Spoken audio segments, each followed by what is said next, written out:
deep in the heart of Texas. The hell do you guys want? And more important than that, find out where I was at. If they want some answers, they should have sent someone with some authority. Do you agree with me? Well, it really don't matter if you agree with me or not. On second thought, once you just sit your little carcass down at that table, I'll answer every little question you got. Before we get started with anything, like I said, we're on my time, so we're going to do things like I want to do them. I want to cover something right off the bat. We're in the business of winning. The first thing I want to be done is to get that piece of crap out of my ring. I'm serving notice. I don't give a damn what they are. They're all on the list, and I'm fixing to start running through all of them. We're in the business of winning. I'm talking about all the way to the top, yeah. But the cream will rise to the top, oh yeah. We're in the business of winning. Moving so fast you can't even talk about it. Things are just popping right now. Things are starting to cultivate. Things are starting to grow. Things are getting real colorful. Look at. We're in the business of winning. Don't bet against me. I don't bet anyway. Don't lose your life. We're in the business of winning. Are you kidding me? We're in the business of winning. Are you kidding me? We're in the business of winning. Yeah, absolutely total control right there. Watch this. Champion's prerogative, and I just exercised that option. We're in the business of winning.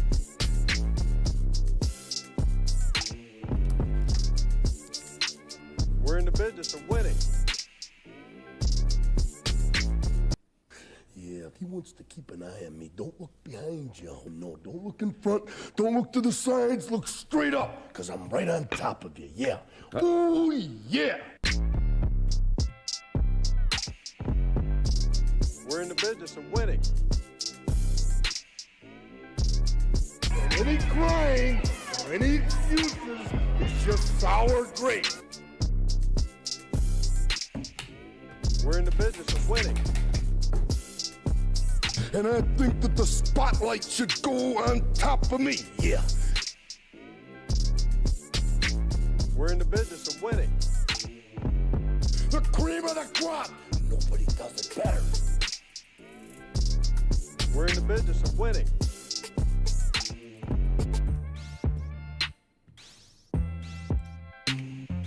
We're in the business of winning.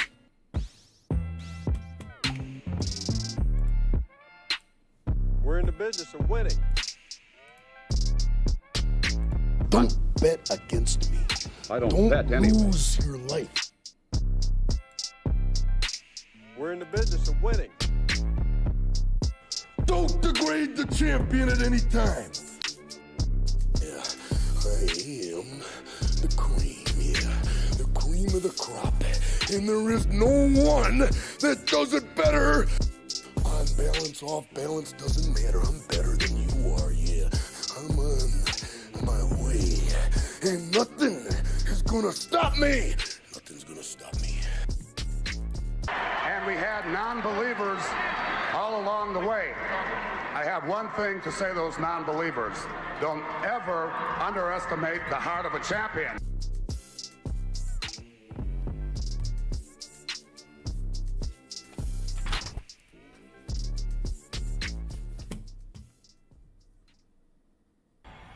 Heroes get remembered, but legends never die.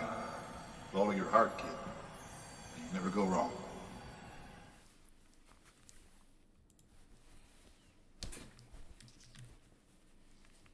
All right, boys, we're live. We're ready. I'm on a little early. I think he's going to send me the invite here in 15, 20 minutes. Debate's at 6. Annihilation is upon us. Forward we move. Got my intro ready. Got my notes ready. We're ready to go, baby.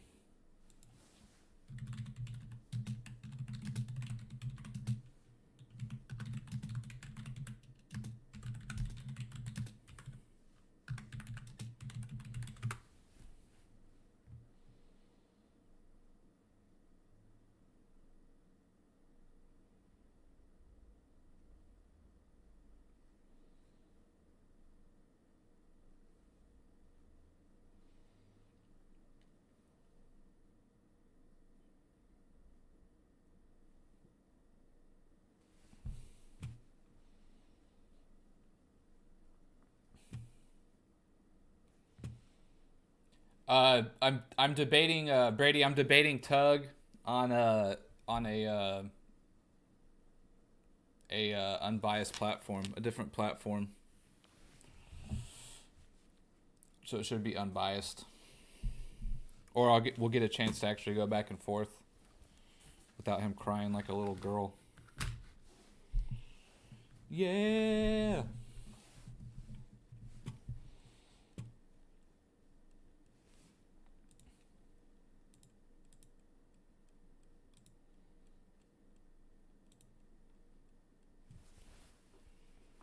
Yep.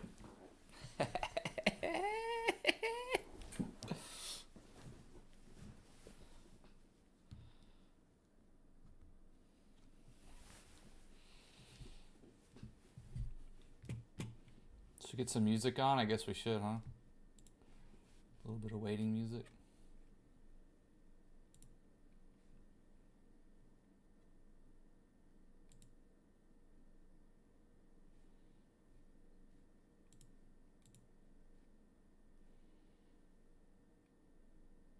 There it is.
It's whatever. You can email me or put it there. Doesn't matter to me.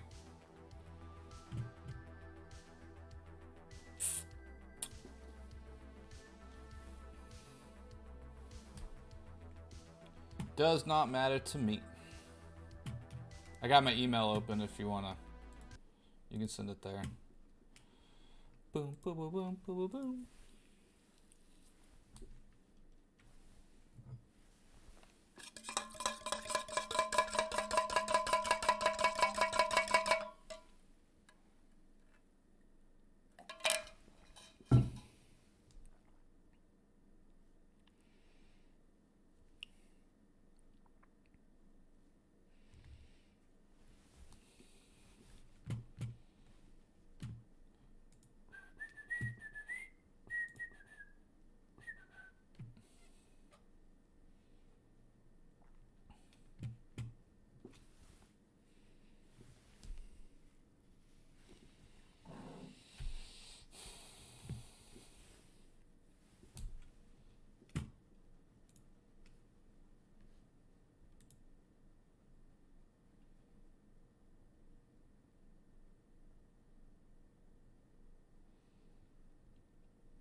Do do do do do do do do do do.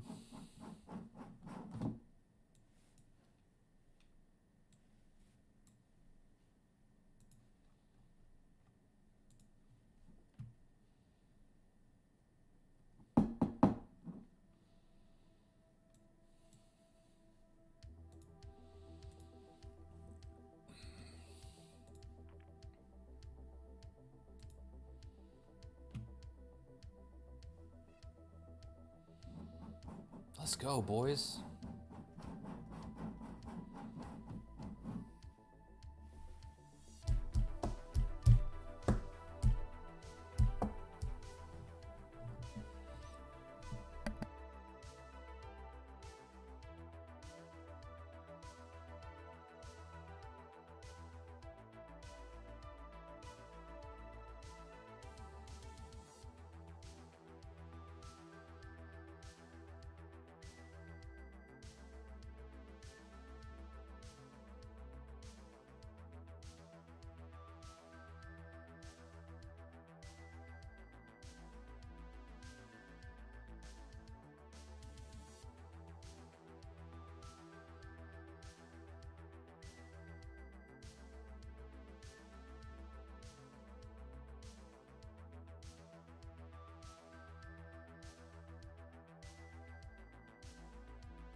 Let me know if you put it in the chat. I don't see it.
Do do do do do do do do do do do.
This is gonna be a bloodbath.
All right, I'll find it.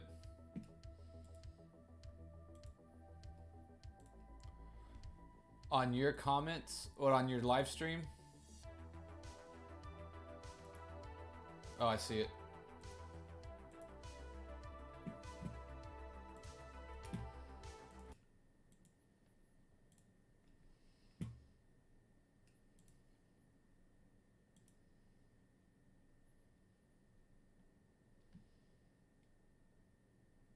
I got it.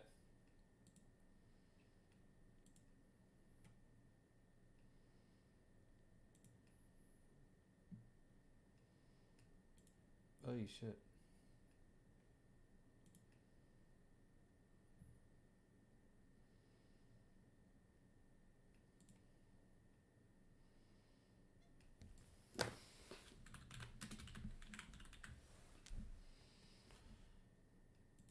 Make sure I got the right mic. Check. That's the right one.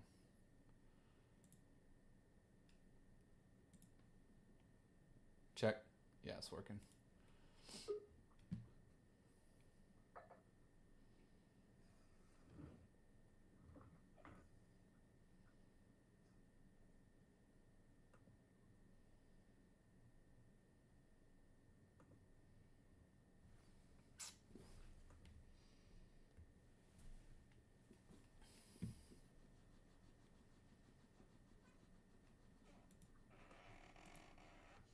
Coming in okay? Yeah, can you hear me? Okay. Yeah, I can hear you pretty good.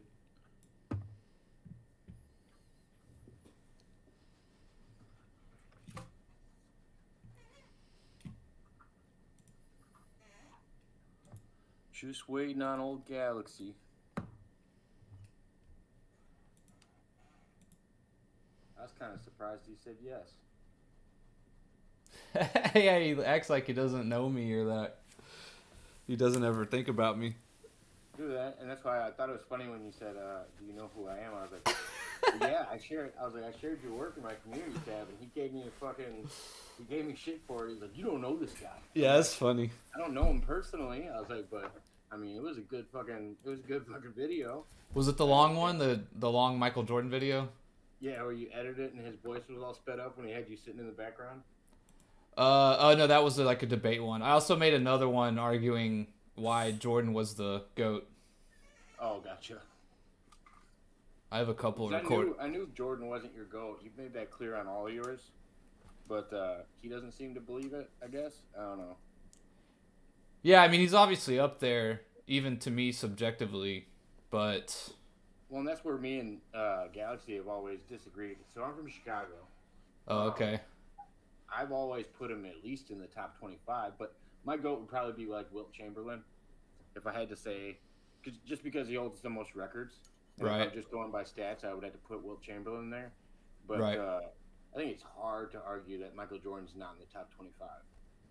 Yeah, I mean, even if your standard is records, right? I mean, Jordan's top 5 still, if you go by records. I mean, I can guarantee he'd be in the top 10. But I could see arguments for people above him in the top 10, depending on what they were looking for out of what they considered the GOAT. I think the GOAT's kind of an arbitrary argument in the first place, but... Right, I'll address that. But But yeah, this is the first time I like talk to you besides inside your chat room. Yeah, I have like a 3 to 5 minute intro, if you don't mind, whenever we start. Unless Tug wants to go first. Yeah, no, I'll let you guys both do some opening statements, and then we'll tackle whatever our first topic is. Cool. No, Tug's been on my channel a few times, and he always ends up running into some heat over here. Yeah. I'm surprised he was down to do it. Well, I met him like a year and a half ago when he had his bigger channel. And me and him both lost our first channels when it started, and I got mine back, and he didn't get his back. Yeah, I heard he had some other channel before all this. I guess I came in after that. Yeah, it was like 10,000 subscribers or something like that. Oh, okay. I thought it was more, to be honest.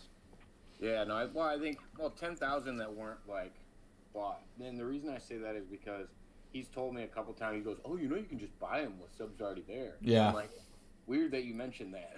I've honestly thought about buying some just to get to 1,000 to become monetized.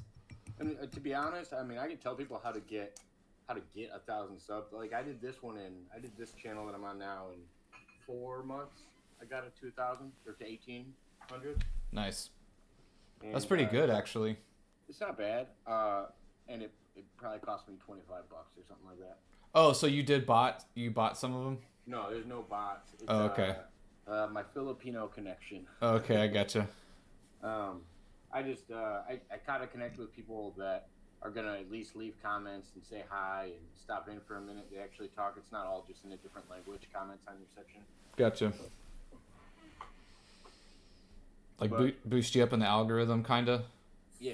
Gotcha. But my other channel, which I'm streaming to as well, my other YouTube channel, that one's only got 300 subs. Yeah, I saw you had 2 channels. Yeah, when I go live on that one, usually 20% of my subs will show up. Because it's just different. When you build it from scratch, the community's a lot stronger. Yeah, of course. Organic's way better.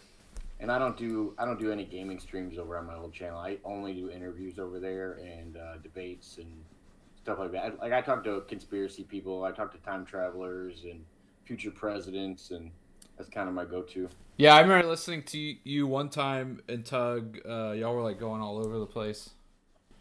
Yeah, I often get into it with him, and I like having food debates with him. And then food. Yeah. Oh, like the whole vegan thing. Mm-hmm. Yeah. Because I grew up in a farming community. Like I know the impact of like growing fields of vegetables is just as bad as factory farming. If you're talking about it just on a moral sense of killing things. Yeah. Yeah, like deforestation and all that. The other one I always get into deep weeds with him is him thinking that the age of consent laws are kind of arbitrary. Yeah, I don't. I definitely don't like going down that path with him. It's fucking dark. I'm a hard pass on that one. Right. Well, I actually remember calling in one time and debating that with him, and it was like he complains about him, but it's like, what do you want to do? Do you want to make it lower, or do you want to stay on the safe side of like trying to protect children's innocence? And then that's where he gets caught, and it's like, when I told him, I said if I had to make the argument, I was like, I would go older when Yeah. it's more towards a fully developed brain. Yeah, exactly. You play the safe side, right? And then he tells me I'm kind of don't have a fair bias because I have a daughter, and I put that out like personally. I'm like, no, I have a daughter, so I'm immediately going to say I would rather her be making her best decisions when she finally came down to that decision. Well, I don't think wanting to protect kids is a bias. That's just a morally virtuous and right thing to do. Only when you're talking about that topic. If you're talking about food and killing animals, yeah. It just depends on what topic he's trying to argue. Gotcha. Sometimes it's more of a moral argument for him. Sometimes, like when he's talking about consent laws, I'm like, that one you don't seem to have the bigger moral argument. Yeah. Yeah, I was actually a vegan for like 4 or 5 years. I went vegetarian for a year and a half. Yeah. No, I'm strictly on a ketogenic diet. Gotcha. Mostly just meats and healthy fats. Yeah, so I've done the whole rounds of debating and like research and all that stuff. Oh no, I saw you digging over there while I was I'm like, all right, he's boning up. Yeah, I was actually in the sauna today after my workout, writing up my intro. There you go. No, I just got finished working out. I should be good for a couple hours. I don't have practice tonight, so. What do you do? I'm an MMA coach. Oh, shit. I teach wrestling and mixed martial arts. Well, not mixed martial arts altogether. Mostly jiu-jitsu and wrestling. Mostly, I'm just a grappling coach. Ground game. Yeah, that's cool. But we started a gym in my town. I do that, and I run my own landscaping company. That's pretty legit. I'm sure like boxing and MMA and ground games like a great workout, even if you're just looking for that. Oh yeah, it keeps you in shape regardless. Yeah, it's a good skill to have. You never know. Oh yeah, I mean, odds are most of the people that you walk up to on the street don't have any martial arts experience, so you're probably in a better pool knowing one of them. Yeah.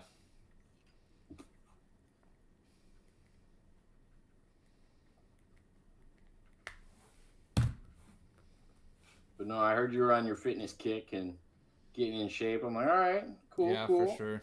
I used to work out a lot, and then the last 2 years it's been really bad.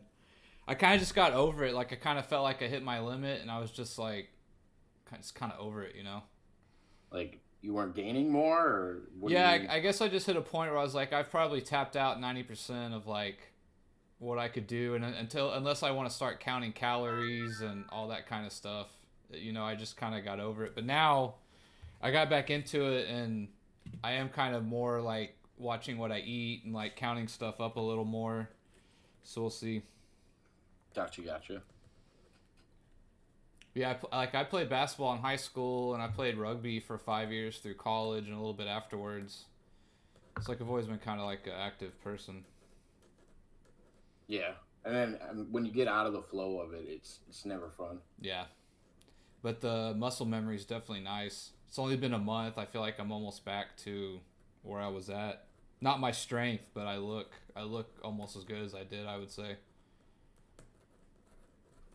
I think I'm in better shape now than I was in high school. I mean, I think in middle school I lost 100 pounds one year when I like took wrestling serious, and then got in like a smaller shape. Like, so for wrestling, it's about being like the smallest size. Right. It's not really about being jacked and all that. And then once I got out of school, I was like, all right, now I want to be bigger. So it was just different things, I guess, for different times. For sure.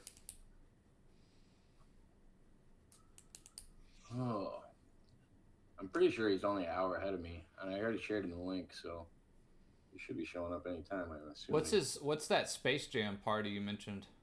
I think he was just talking shit. I don't know what the fuck he was talking about. Oh, okay. I thought maybe he does he like always some. Says he hates that. He always says he hates that movie. Yeah, I thought maybe he does some like, I don't know, some kind of event on Thursdays or Fridays or something. Yeah, I'm like, Space Jam, really? Yeah, I don't know. Like they talk about basketball movies or something. I don't know.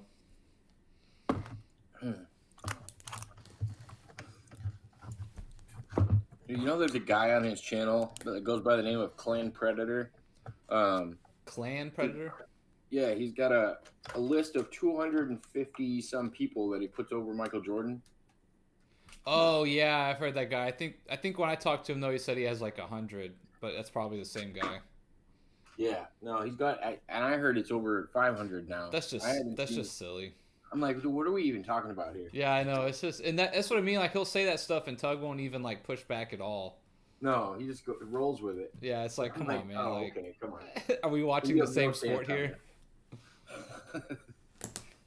I was waiting for you to show up in a suit and tie today. Oh, I'm on my channel. I'm wearing my suit. I don't have a tie on.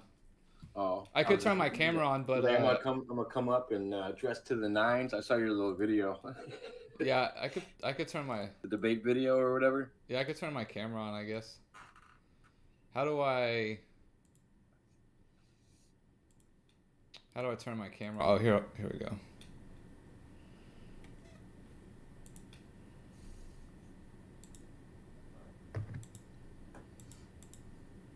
How do I turn my camera on?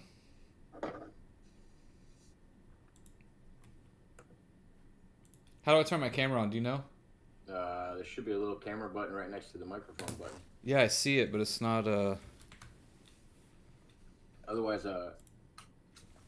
Otherwise, go into settings and see what your camera setting is. There should be a setting cog or whatever, that little wheel. You should be able to go in there and go to video or camera. It just keeps reconnecting you. I'm not sure. Yeah, I don't know. Let me back out and then come back in. All right, no worries.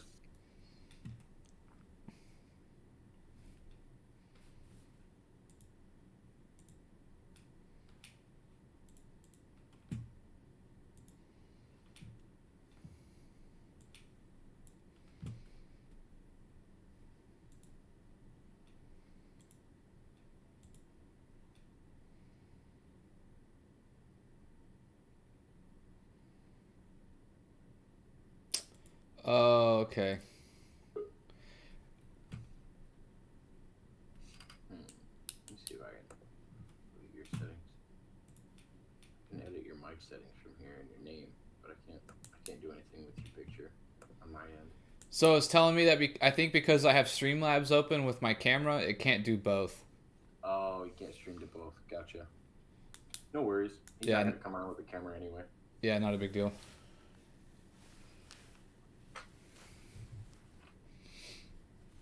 So you're originally from Chicago, born and raised, grew up there? No, I grew up about 45 minutes out of Chicago. I was born in Kentucky. Okay. We moved to Illinois, and I'm still living out. I work in Chicago every day, but I don't live out there. Okay. I'm live streaming this, just FYI. I'm sure you. No, I thought you. Okay, I was sure you knew. I just want to make sure. Yeah. Consent laws in Illinois make me have to know that.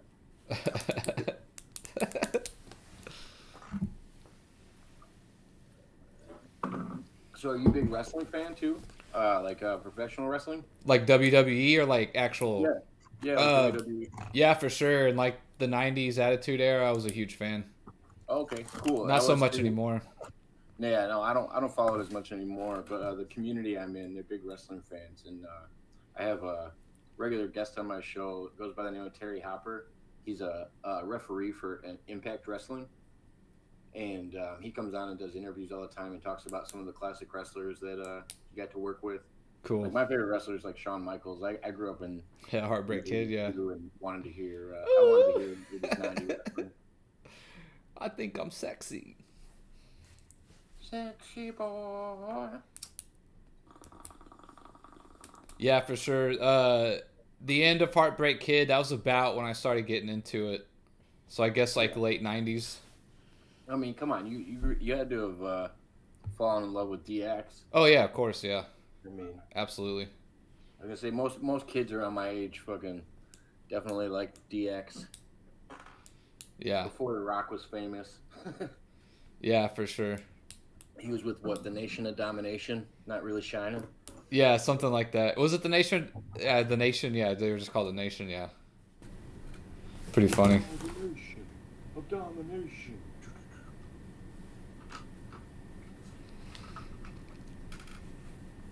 Yeah, I actually got a picture with me and my girlfriend and Billy Gunn. We went and saw him live with that referee I was talking about. He did a show in Illinois. Wasn't so bad. Yeah, that's one of my regrets. I never went to a show back in the day when it was popular. I should have done that. I got to meet. Well, I only went to one WWF event in Chicago at the Allstate. I went there, but I got to meet the Undertaker there. But when I was in wrestling competitively in middle school and high school, I got to meet Brock Lesnar. I got to meet Henry Cejudo. I got to meet Kurt Angle. There was a few wrestlers I ended up getting to meet just because they hadn't started their WWE careers yet. Henry Cejudo, the guy who won MMA? Yeah. Okay, nice. Olympic gold medalist. Yeah, the guy who retired when he won. Yep. He should be coming back. He should be making a comeback. I do a lot of UFC commentary. Yeah, I love UFC. I'm getting into it more and more. Yeah. I mean, it just took a hit recently with all the Dana White shit and slapping his wife and all that on New Year's, but And then 3 days later, after he got caught up by TMZ, he releases the fight, the slap competition or whatever. Yeah. Everybody was trolling him in the comments, basically saying that Dana White's already the champion. He beat his wife for the bout. That was the first match. Oh yeah, they've been trolling the hell out of Dana ever since then.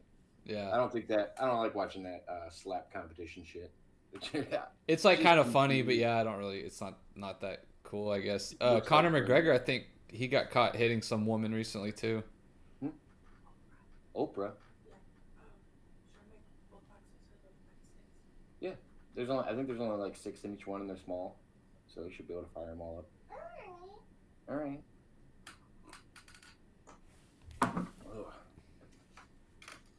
Yeah, I don't know what happened with Conor's new shit. He's not even in the testing pool, so I try not to think about him that much. Yeah, true. I got the proper 12 picture back there behind my head. Oh yeah, I missed that actually. Speaking of, I gotta turn off my grow light.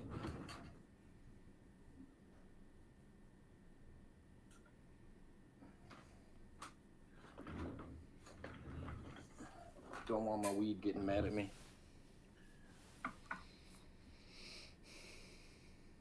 All right, Tug, where the fuck you at?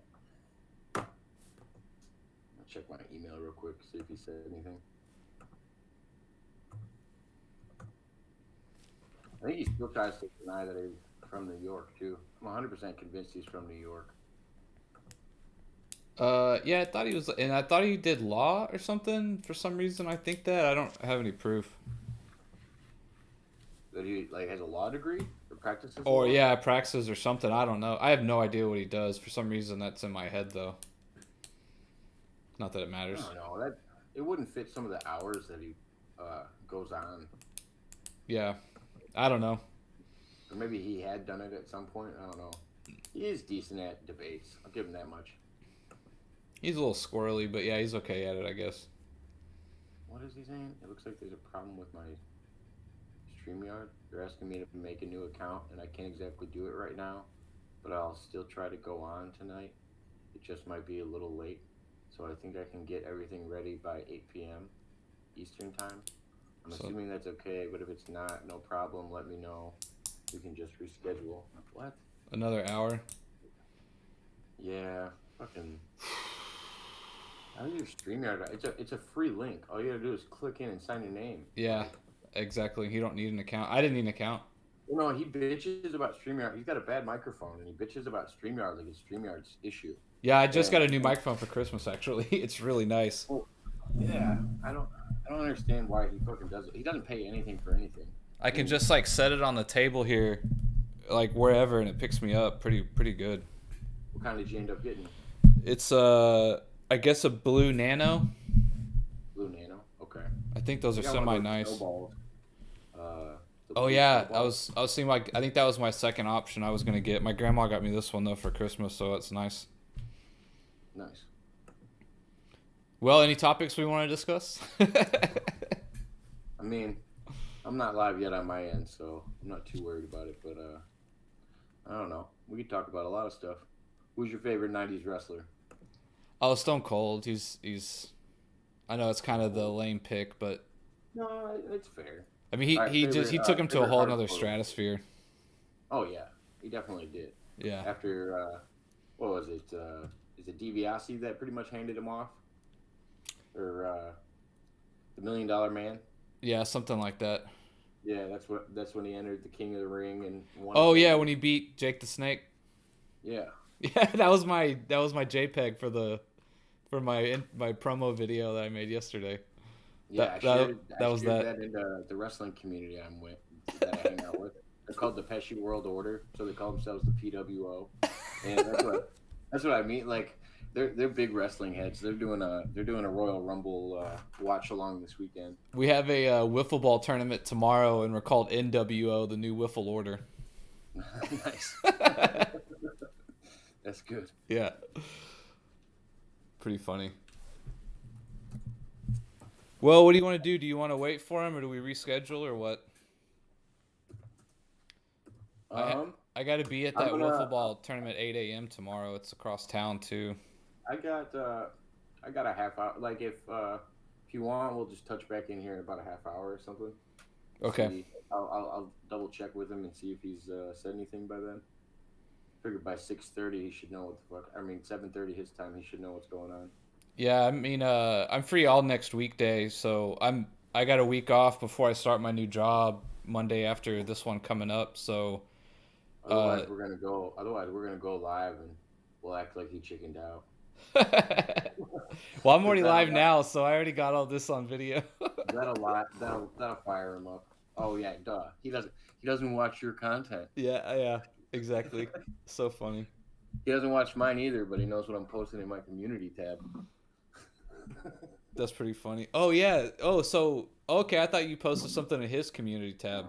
Oh no, I don't. I mean, I every once in a while I'll comment on his polls and stuff that he does. Yeah. But I don't post my own stuff in there. But that means either somebody told him what was going on in my community tab, or he went and looked. One or the other. That's so funny, man. I don't know what he gets so worked up. You know, like I think he kind of confuses like putting on a little bit of a show as like trolling. Like I'm not really trolling. I might be playing it up a little bit, but yeah, like I don't have any ill intent. Like I'm never trying to get his channel taken down or anything. Yeah, exactly. I will give him a hard time about some shit for no reason. Like one of the things I do hate though is he acts like his content's like really original or something, like the videos he makes. All right, I'll be honest. I don't say the quality is what he brags about, but the fact that there are no other people out there that are being like Michael Jordan's not in the top 10. Yeah, like that's his whole shtick. Yeah, I do think that's pretty specific to his channel. There's a lot of people that know him by that. Yeah, for sure. It's a good shtick to have, I guess. It'd be like saying Wayne Gretzky isn't the greatest scorer ever or something. I think he should do more open platform just debates though. Like, I think he's decent at debating, even if he sticks with those same, 3 topics that he likes to talk about. Veganism, sports, and... age of consent. Yeah. I don't like that age of consent one, man. It gets my blood boiling a little bit. I have a kid too. It does get my blood boiling, but that's what he's doing with those topics. Like, I get it. Like, that's the whole point of these topics. Yeah, like, he tries to get people fired up. It's just such a morally bad position to take, in my opinion. I've seen a lot of people, I think, beat him in that argument, and I don't know how he stays so calm and collected on it. I don't get it. Yes, maybe because he has no skin in the game. Like if you had children or something, like I feel like you'd feel different about it. Well, that's what I was kind of saying earlier. It's like even if you don't have kids, right? You should understand the importance of a society like protecting children. You know, like maintaining their innocence, like for as long as possible, or you know, edging them slowly into the adult world. You know, at a good age or with a good understanding of how things work. Right. You know, regardless of any legal law, it should all come down to parenting more than anything. Yeah, like, exactly. And like whatever the law decides, yeah, people are gonna break the law and do whatever the fuck they want. Yeah, and also like if you don't have a kid, you know, like your opinion doesn't really matter to me, you know. I mean, on that topic, not so much. Yeah, exactly. Right. I also like talking about conspiracies with him. Because he's convinced that right-wing people are the only ones that believe in conspiracies. Dude, yeah, he's like so hard. I mean, I tend to lean right, but he's like so hard up on trying to get Republicans and shit. Like the whole factory farming, he puts that on the right wing. I don't get it. It's like, do not 99% of people on the left eat meat too? You know, like last time I checked, they eat burgers too. It's funny to me too. that when he refers to factory farming, he's only thinking about meat. Like. So I grew up in like the biggest corn town in all of the United States.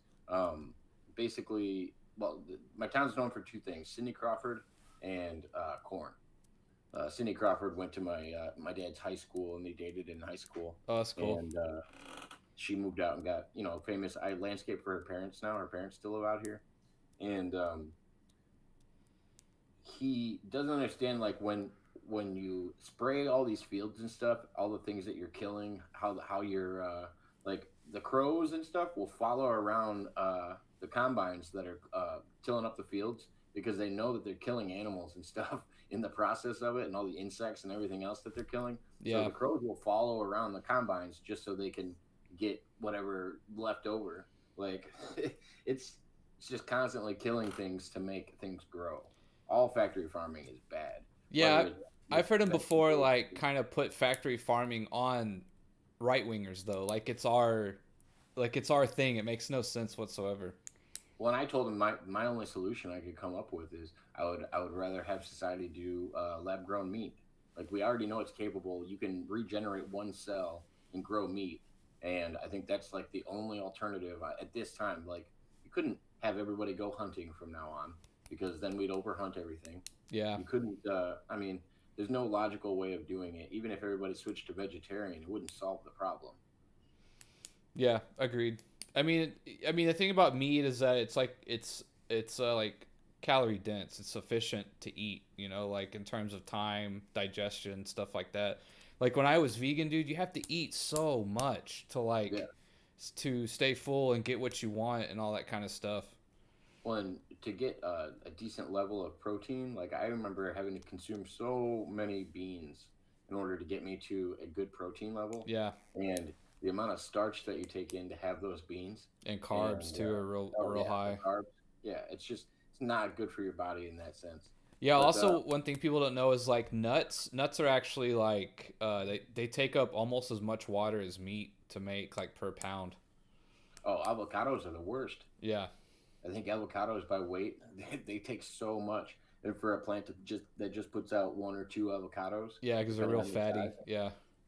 I mean, they're great for you. Don't get me wrong. Avocados are great for you, but at the same time, it takes a lot to consume them or to make them. What was the other one that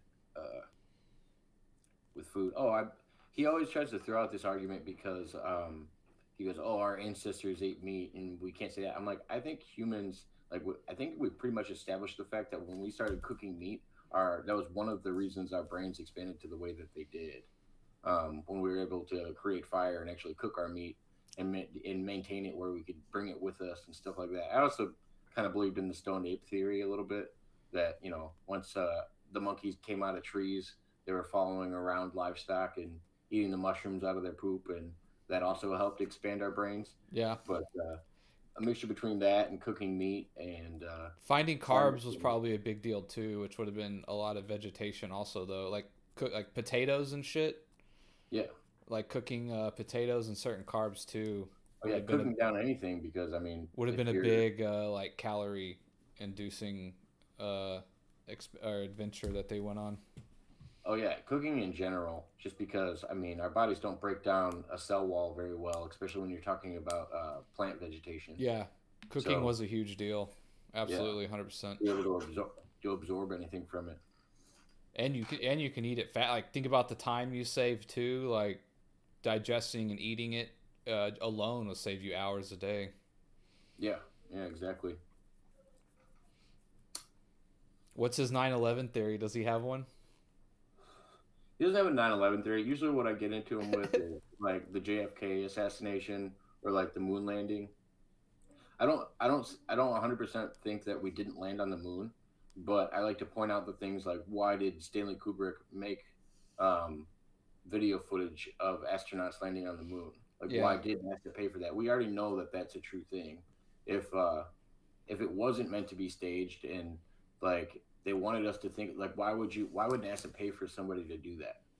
Like, it doesn't make any sense. But it's okay to question things like that. It doesn't. Oh yeah, for sure. Like, I hate people who get all bent out of shape just because you like want to question stuff. Yeah, or the mystery bullet theory with JFK, to believe that there was only one shooter involved in that whole thing. It was one bullet that killed Kennedy and went into him at this point and this point and this point and went all around him, and then they showed the bullet and there's like no dings on it. I'm like, I'm not sure about JFK. I haven't really, in terms of like how he was actually shot, I guess I haven't dug into it much.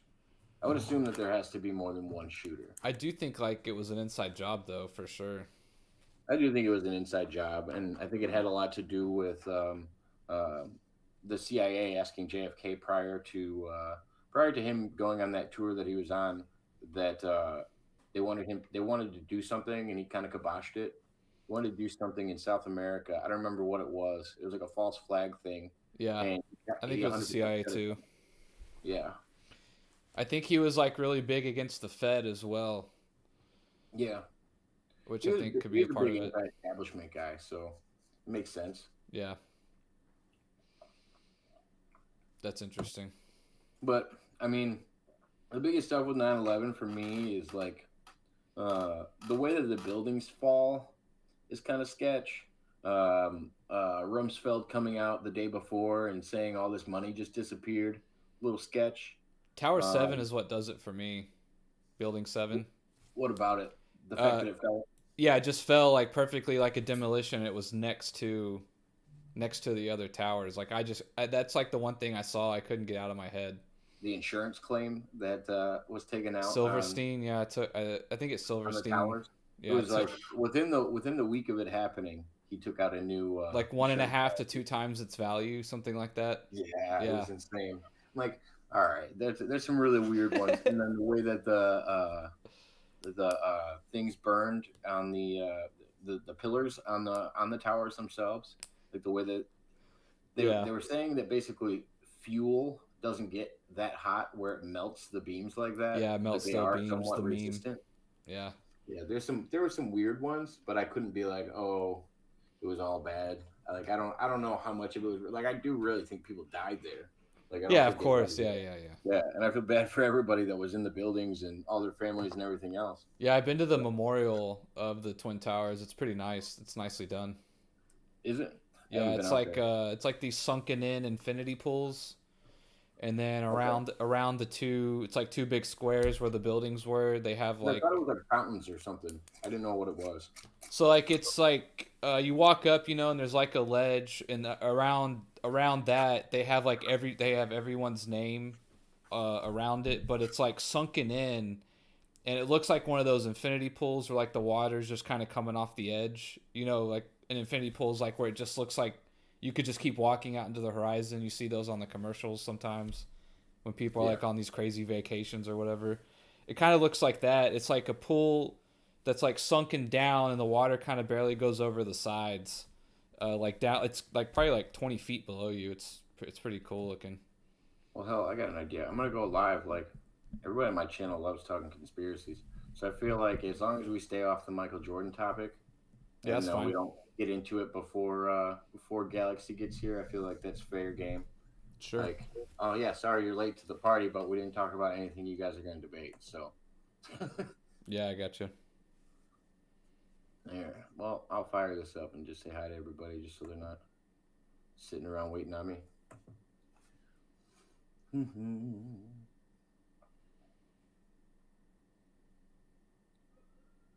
Hello, everybody. Hope everyone's doing well today. Running a little late on the interview.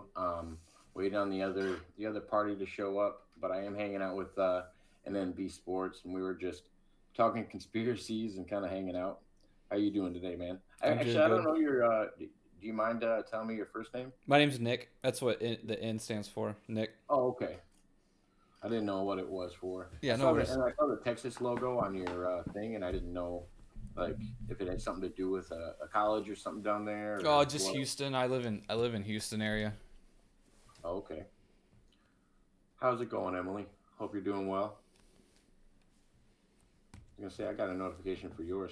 Who you got over hanging out on your live? And shout out to all them for coming in as well.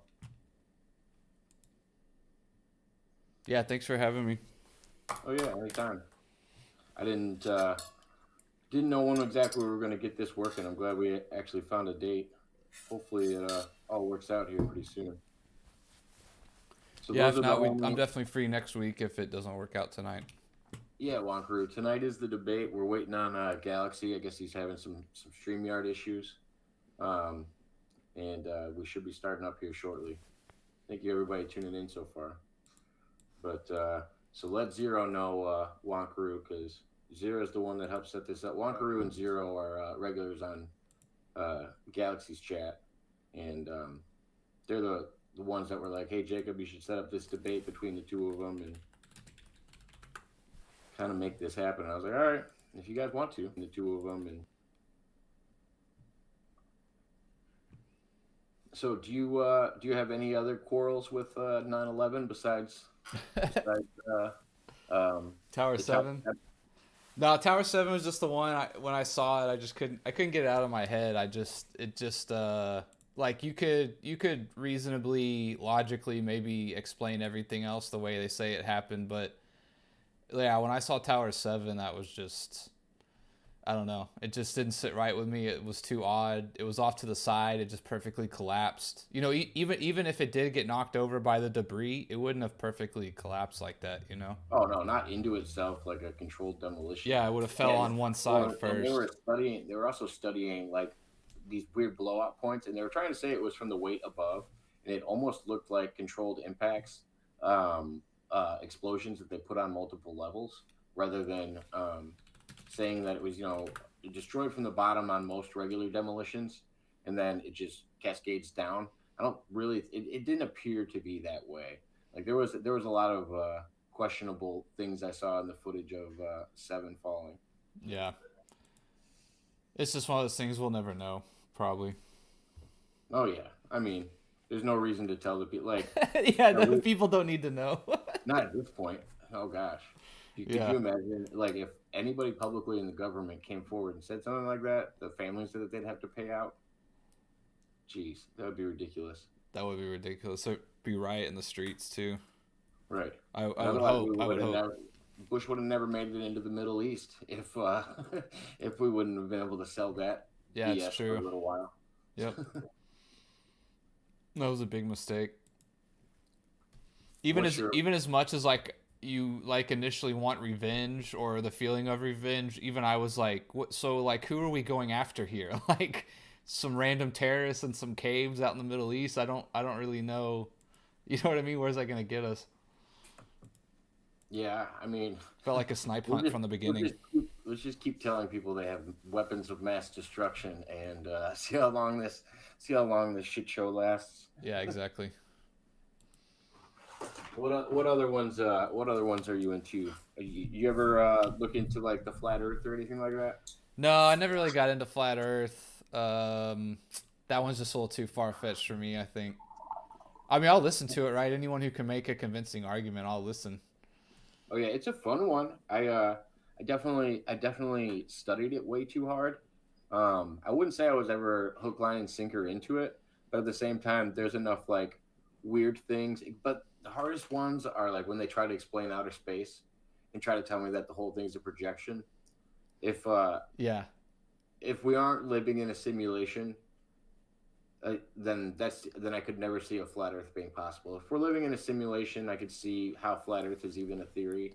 But I mean, I guess there's a good chance we are living in a simulation. So if that's the case, don't they largely think like we're in a dome or something? Isn't that one of the arguments? I always thought it was more that we were looking at some kind of projection above us, and that we were on a flat surface. Not so much. I think the biblical depiction is more of a dome, that it's like a platform sitting on pillars, and I would assume that there had to be some kind of protection around it. But for it to be an actual dome in that sense, I don't think it works, because they have a pendulum theory about the sun, and they think the sun is like hanging from a pendulum and going around like a saucer type surface, and that it will explain like the way that the sun actually rotates. They just think it's not as far away. So I would assume that the dome would have to be pretty damn big, that the pendulum just swings inside of the dome or right over the top of it. You've already lost me. I'm already out. You know what I mean? I can't get into that. It's too hard to follow. Absolutely. But I do like, if you've ever seen like the United Nations flag or whatever, with like the flat layout of the globe. Yeah.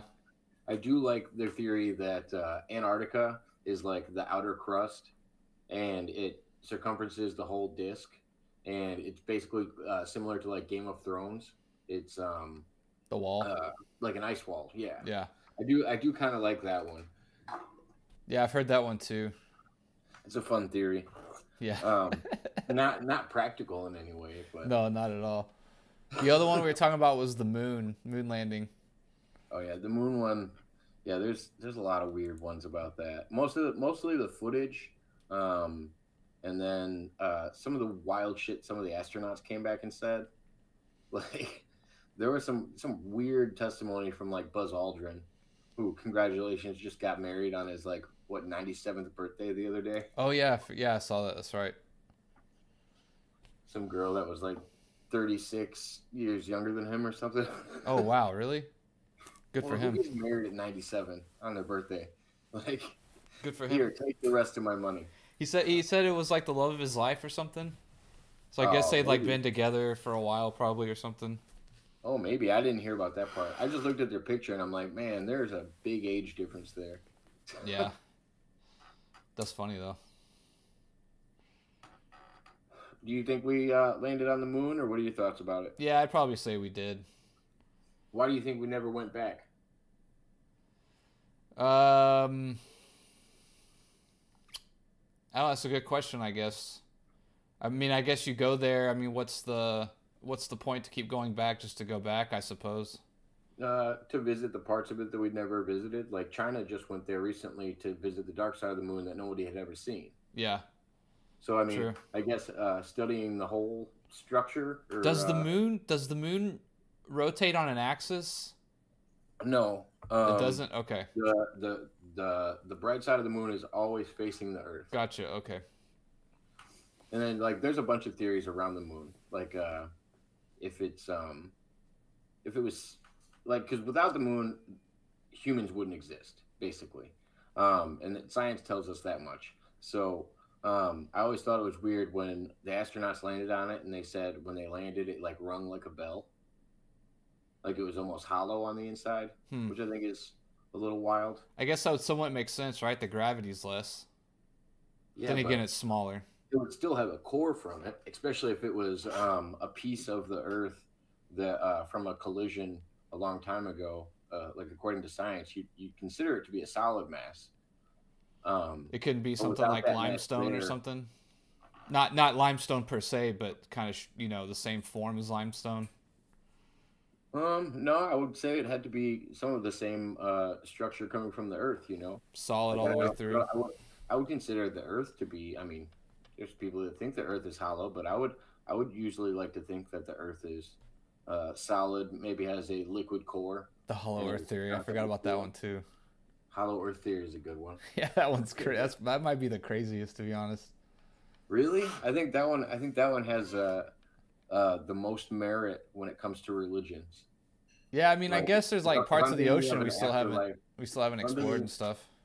Well, and Tibetan history and Buddhist history, they used to talk about the inner earth and Agartha, and that being the afterlife and the place of ascension.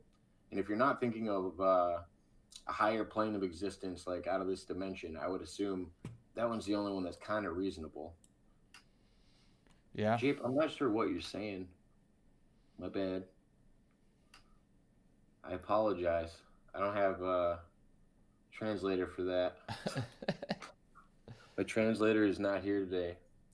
My co-host used to be a translator. He knows 7 different languages. Oh, shit. Yeah, we started this show, and he lives in Brazil, and he's a translator out there, and he's from Texas, and he was a big football guy. Oh, yeah, Brazil. They speak 4 or 5 big languages over there. Well, that's what he teaches, and he also translates documents for a company out there, I guess. Interesting. So he was nice when I had somebody coming on speaking Spanish or coming on speaking. He's usually better with Spanish or German. He wasn't so good with more of the more common languages that I hear.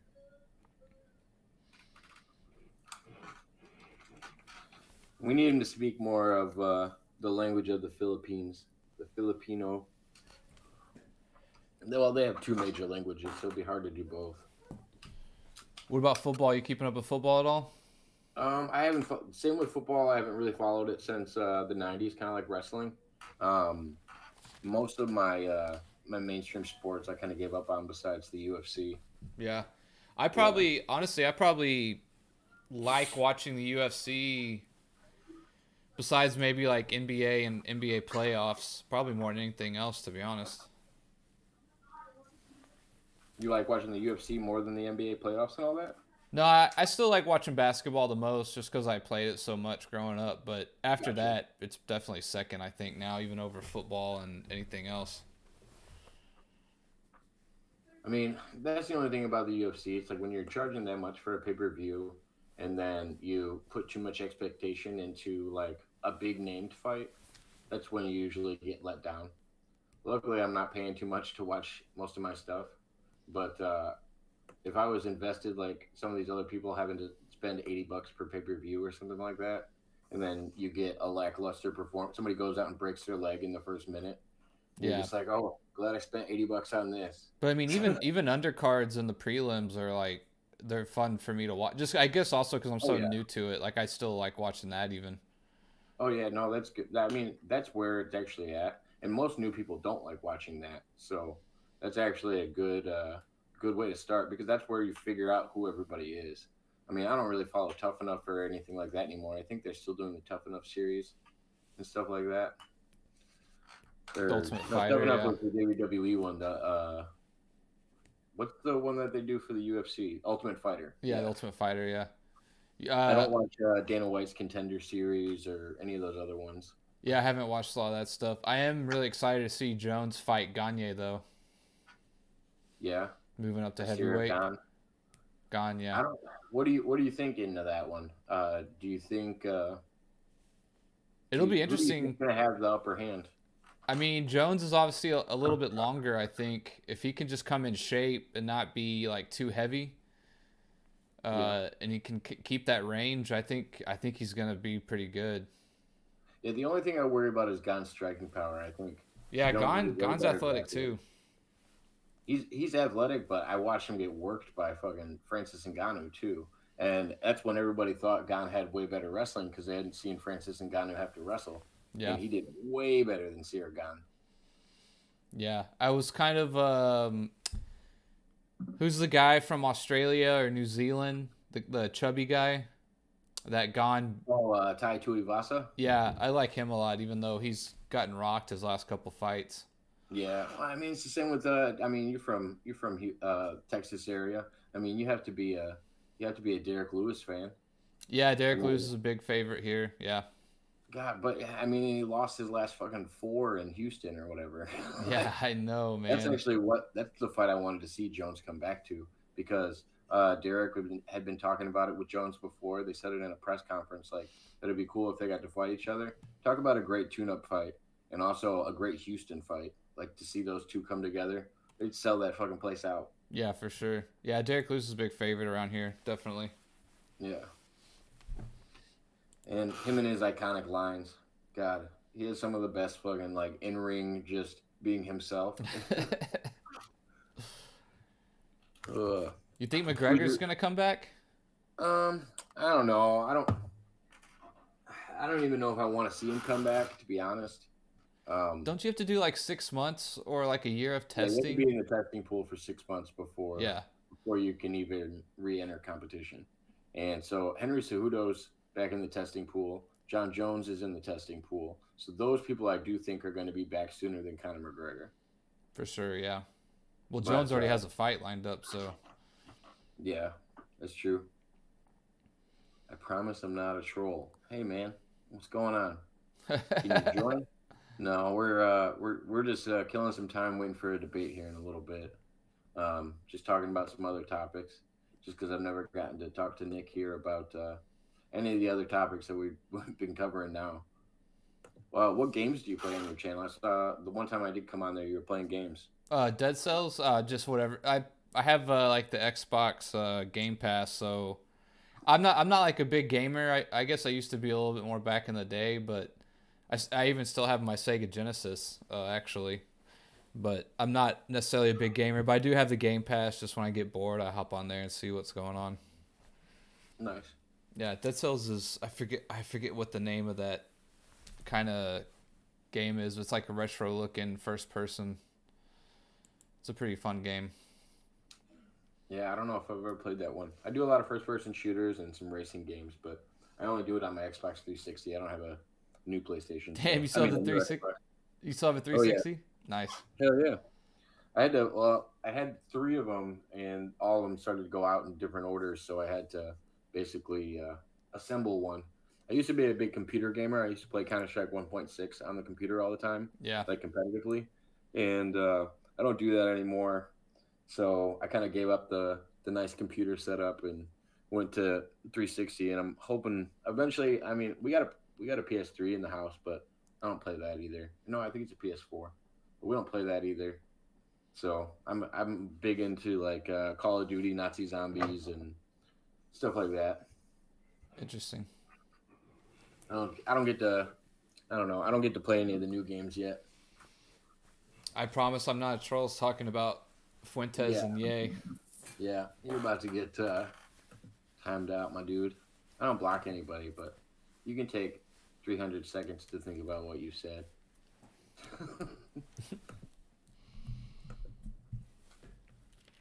Tug messaged you back at all yet? No, I just got an update that we were live. I haven't gotten anything back from him yet. Yeah, I don't know what it would be that he would have to recreate. I don't know what his issue is with StreamYard. He really has a... He could just get an incognito tab too, and it not even have to like log, or even if it like makes you, he thinks he's trying to log into his account or something. Yeah, just do an incognito tab. I should suggest that.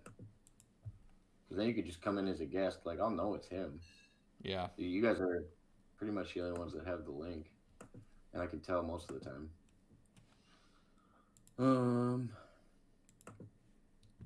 Try opening StreamYard in an incognito tab and see if it will let you sign in as a guest.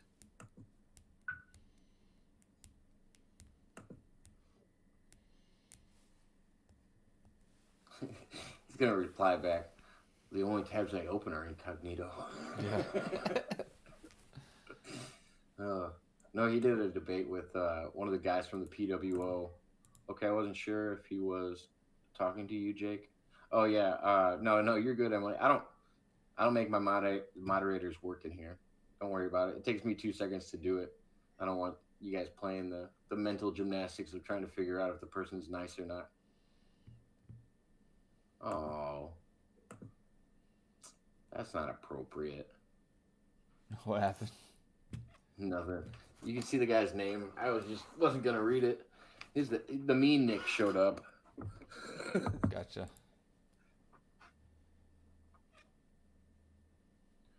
I gotta tap in my my main moderator, and I don't know what the other dude was saying in a different language either.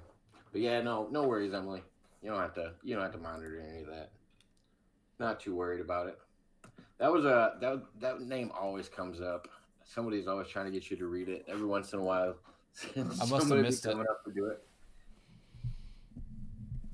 It shows in the community tab. Even if I blocked it, it should. But I appreciate the trolls' fun lack of anything better to do, and I appreciate the view. Whatever. Yeah, boost the algorithm, right? Right. I mean, even if all the trolls show up and want to watch me, that's fine. Whatever floats your boat.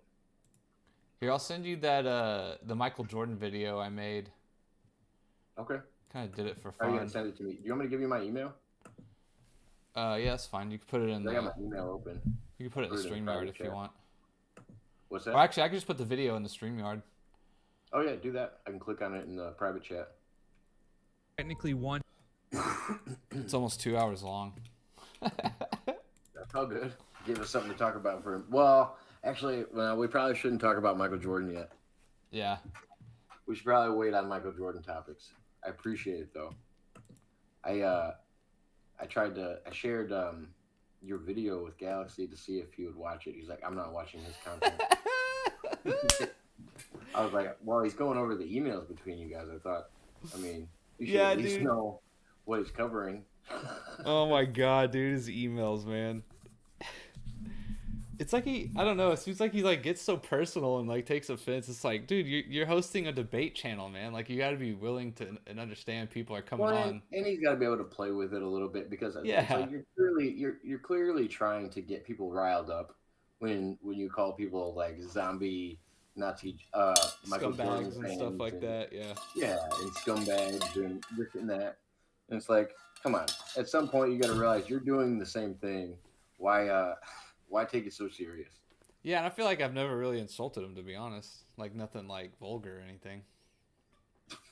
Yeah, That's the one thing I was trying to avoid tonight. I don't want any of the name calling, of course. It gets a little wild. But no, I had to give it up to him. The last time he was on, somebody else started calling people names before him, and then he jumps into it. Like, as soon as he does get a name thrown at him, that's when he starts going hard. Yeah. But, yeah, it sucked because somebody else gave him the ammunition. And he was like, God damn it. I guess I got to do this now. Yeah. But, man, I'm hoping he gets this sorted out here soon. So I actually am interested in to see if he wants to make the top 25 argument. I know we're going to do the GOAT argument because that one always comes up, but I don't know. Hopefully get a response back here pretty soon. Otherwise, I appreciate you coming on nonetheless. Yeah, no worries. I just I got to drive to my grandma's tonight because she lives really close to where that wiffle ball tournament is tomorrow.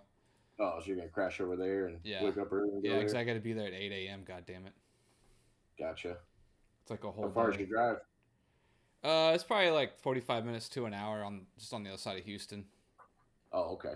Houston's not too bad. Houston's so big. Yeah, it's really spread out. Yeah. Walker said, "What's your favorite Gatorade flavor?"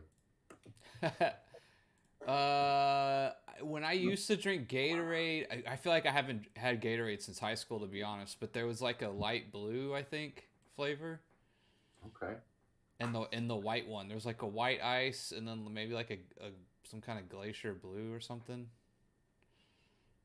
Yeah, they updated. They had the Arctic ice or whatever you're talking about. The blue one. Yeah. Now they got a purple ice one. Ooh. Come on. I only go with Logan Paul's Prime now. Dude, over in the UK, that stuff's going crazy. People are losing their minds over it. I just thought I was watching some interview where somebody that worked for Logan Paul showed up at Impulsive or whatever, and he had a Gatorade in his hand. Well, there's like a crate of Prime behind him. Yeah. It's like, why the hell are you drinking that? Yeah, once I realized how much sugar was in Gatorade, I stopped drinking it. Yeah, they say for it to be like efficient, you almost have to water it down twice over. Yeah. To actually have the hydrating capability that people say it does. Yeah, you need to be like running, sweating, like it. There's really almost no other reason to drink it. That shit will rot your teeth too and shit like that. Yeah, I got off that, and that's probably the biggest thing that helped me with my diet now is just getting off sugar. Dude, sugar's so bad. Yeah. Yeah, I have probably less than 6 carbs a day now. Ooh, that's not a lot. No, yeah. I eat some carbs just because I work out, so it's not too bad. Well, and I always thought that was a misconception that we were taught when we were younger, like about the food pyramid and saying that you need all these carbs and it gives you energy in the long term. And oh yeah, I used to do like pasta dinners and stuff before a football game and stuff like that. And I don't know.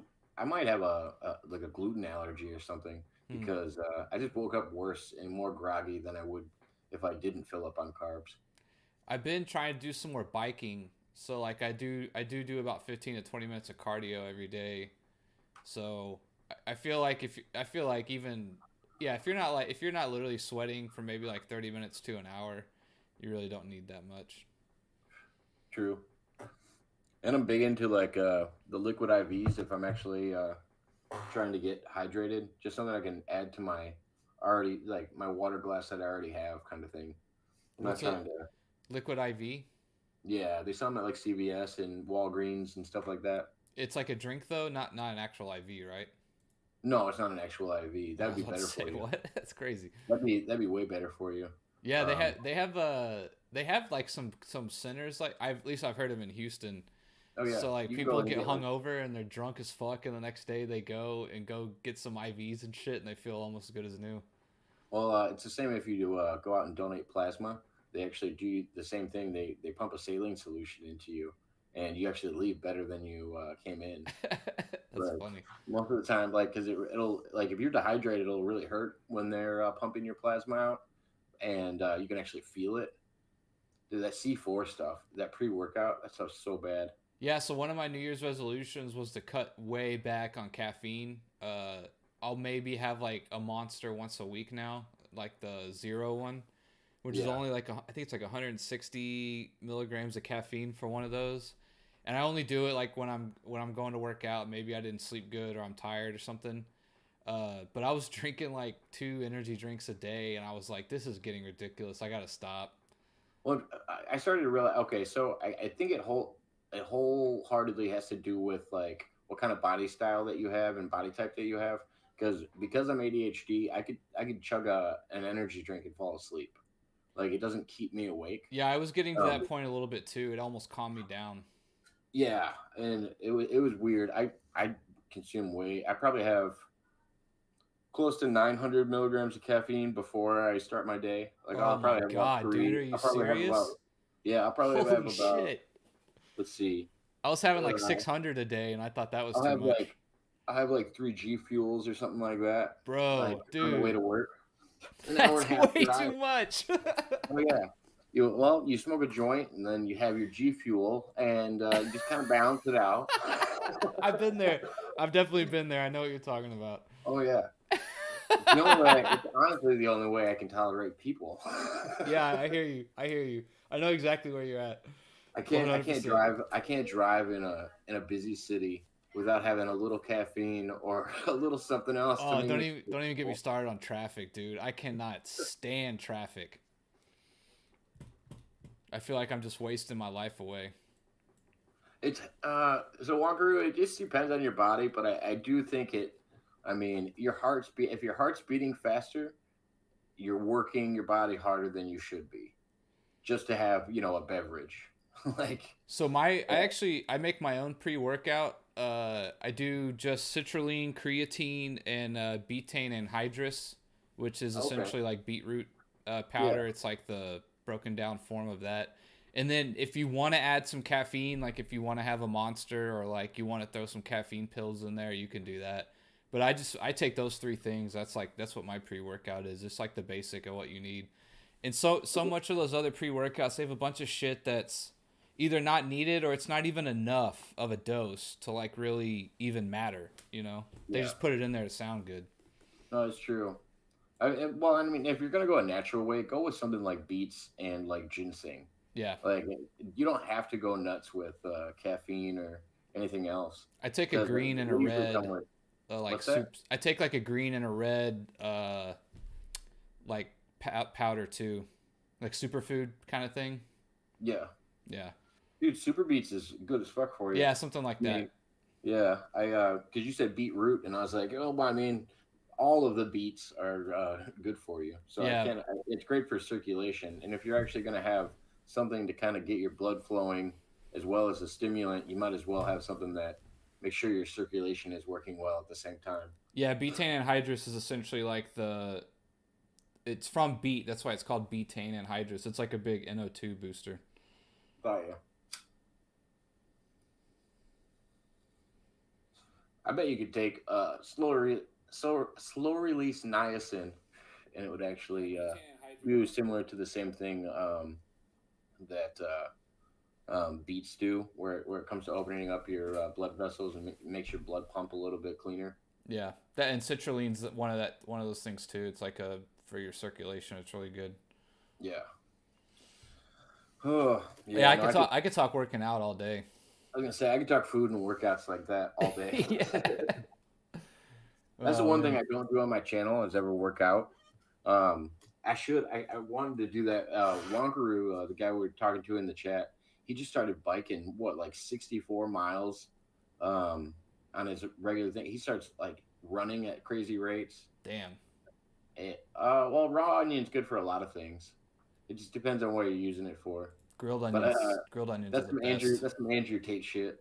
Talking about like just eating a raw onion like an apple. You gotta make the hands clenched together with the Illuminati sign that he always does with his thumb and his pointer finger. Oh my god! When I'm driving my Bugatti. Listen. Oh man. Need to get a cigar. No, I did that shit on my birthday in December 15th. I came on and I had a big ass cigar and I had my sunglasses on. I was like, this is gonna be a top G birthday. I think I'm gonna go as Andrew Tate for Halloween if he's still relevant, or unless someone else comes up. I think it'd be funny. Oh, the Matrix is taking him out, man. Come on. What's going on, Jimmy Rizzo? He went too hard on the red pill. Dude, 30 and a half miles on foot. That's pretty good. Yeah, that's fucking crazy, dude. Yeah. And he said a hike, too, so I'm guessing elevation. Right. Jesus. I mean, I'll do like a 10K run, but that's about as far as I'll take it. I'll maybe do 4 or 5 miles on the bike. I'll do a 6 mile run. Like I'll just wake up one day and all right, okay, I need to run 6 miles today, and then that'll probably be the most I could do for a little while. Yeah, I definitely don't run anymore. Just my knees, like I'm kind of like a bit of a thicker body type, and like just playing a lot of basketball and rugby, and like I also cut really hard. I was okay for like a step or two. Like I was, I could jab and cut pretty good for a kind of a thicker guy. I think that just wore my knees out. Like I feel if I go jogging or something, I just feel my knees like pounding on the pavement, and they swell up real bad the next day. I get you, man. I mean, different sport, but I was in wrestling since I was 3. I have like no cartilage in my knees. Yeah, that's how I feel. I mean, I don't know if that's true, but that's how I feel. For sure. Yeah, no, it'll definitely wear you out real quick. Yeah, so like biking. I think about doing biking, and then maybe sprints. I should do some sprints, but even then, like that'd probably be a little too much. I'm not sure how much I get out of it after I get tired of banging my knees up. Well, sprints are good for like intermittent or intermediate sprinting. Yeah. Is that what you call it? Where you jog for a little while, then you go, okay, I'm hit training. I'm gonna sprint this quarter of a block. Yeah. And then I'm gonna go back to jogging, because most people try to do sprints and then they just stop doing something. It's like, oh yeah, no, that's not good for your stability muscles or anything else. Like you gotta like run down. Yeah. Probably should do some more Stairmaster stuff too. My old ass needs to start stretching more. I love stretching now that I'm old. I've been trying to do these. They're called sissy squats. I don't know if you ever heard of those. Have you heard of this guy called knees over toes guy? I don't think so. What are sissy squats? So sissy squats are like if you're standing up, right? And you use something that you can grab onto, or like you use like a dip belt and you tie it to like a pole in front of you. So like because you can't do it just standing up, but you're standing up and essentially you start to lean back, and your knees go way forward essentially. So almost like you're like almost like trying to I guess like levitate backwards, like you're gonna fall on your back almost. Okay. But again, you have something that supports you, and so you kind of almost go to where like your toes or like the heel of your foot touches your butt. You know what I mean? Like that kind of form. Yeah. Yeah. You have to look them up, but they're supposed to be really good for your knees. Where you, I was just trying the other day to do that one where you hold one leg in front of you and you have to squat all the way down and bring your butt to the back of your foot. Yeah.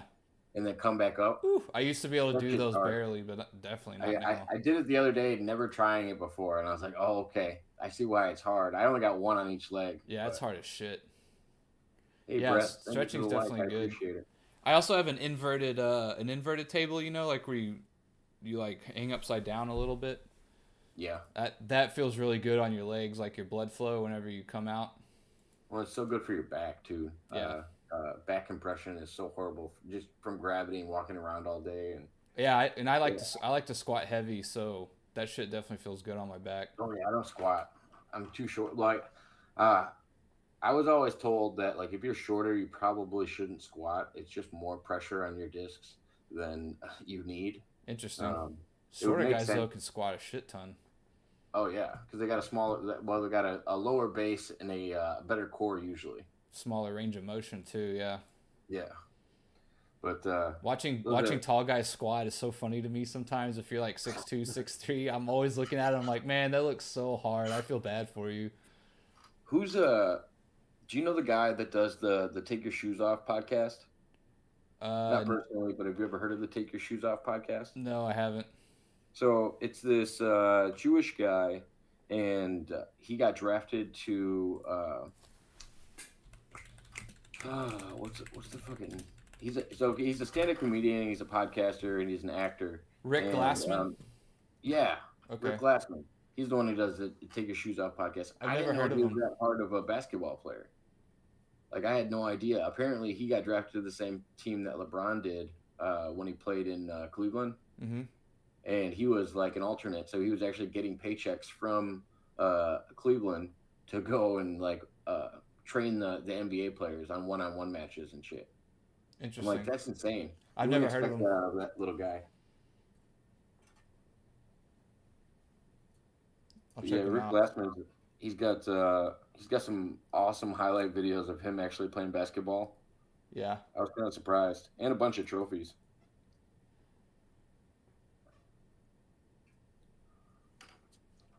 Oh, come on, guys. See what's going on, man. Let's see. What time is it? It's about that time already. Yeah, 6:50 here. Damn.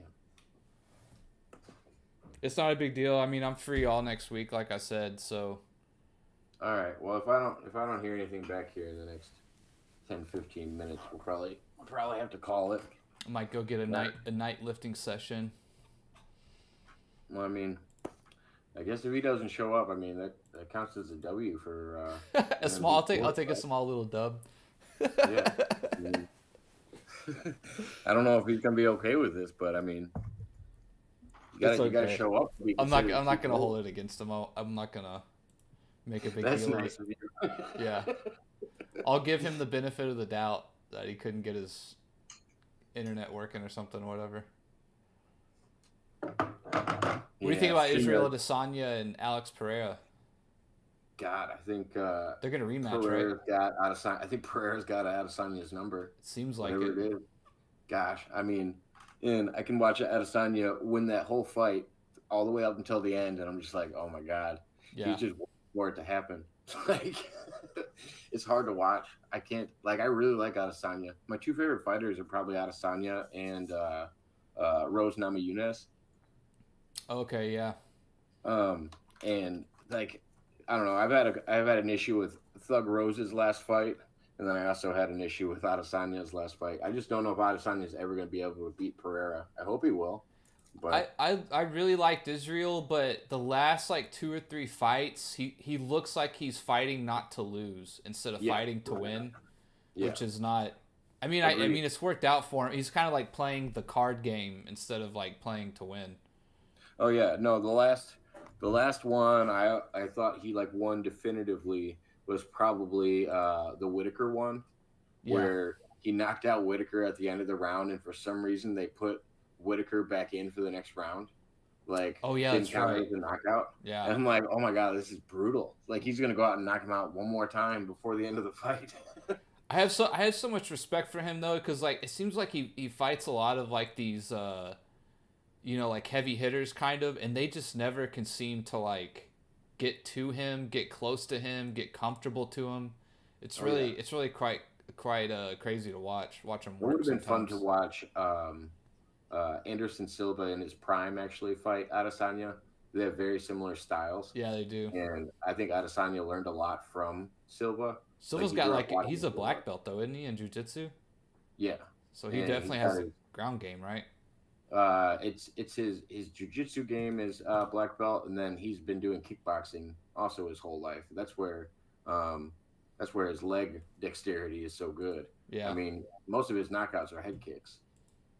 True. He doesn't actually get a lot of submissions. Did you watch him fight Jake Paul? I did. Yeah. I watched it live. Paul's definitely shocking me a little bit. Yeah, I still don't consider him professional boxer level, and I do think he's picking his fights smart. But I can't deny the fact that he's a good athlete. and there's no way you can say he doesn't have good knockout power. Yeah, he's definitely like putting in the work too. Like it definitely seems like he likes to box, you know. Oh yeah, he enjoys it, and he's definitely throwing himself into the sport. He's not slacking off in between. Yeah, like I wouldn't consider Logan a boxer after the shit show he did with Mayweather, where he just hung on him the whole thing. Yeah, I still can't believe he made it though. Although he was getting close to there a few times.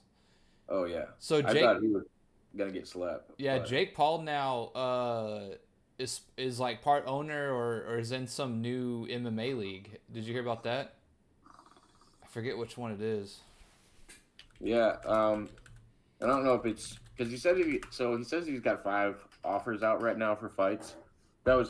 So I heard that update from when Aiden Ross put on a bald cap and was having a cigar in his hand, and he had glasses on. He was calling up streamers, and he called up Logan, and he was acting like Andrew Tate, of course. And he ended up saying, "Oh, I got 5 contracts out right now, waiting for somebody to sign." And I know one of them is 1 boxing match with Nate Diaz, and then 1 MMA match with Nate Diaz. Oh yeah, cool.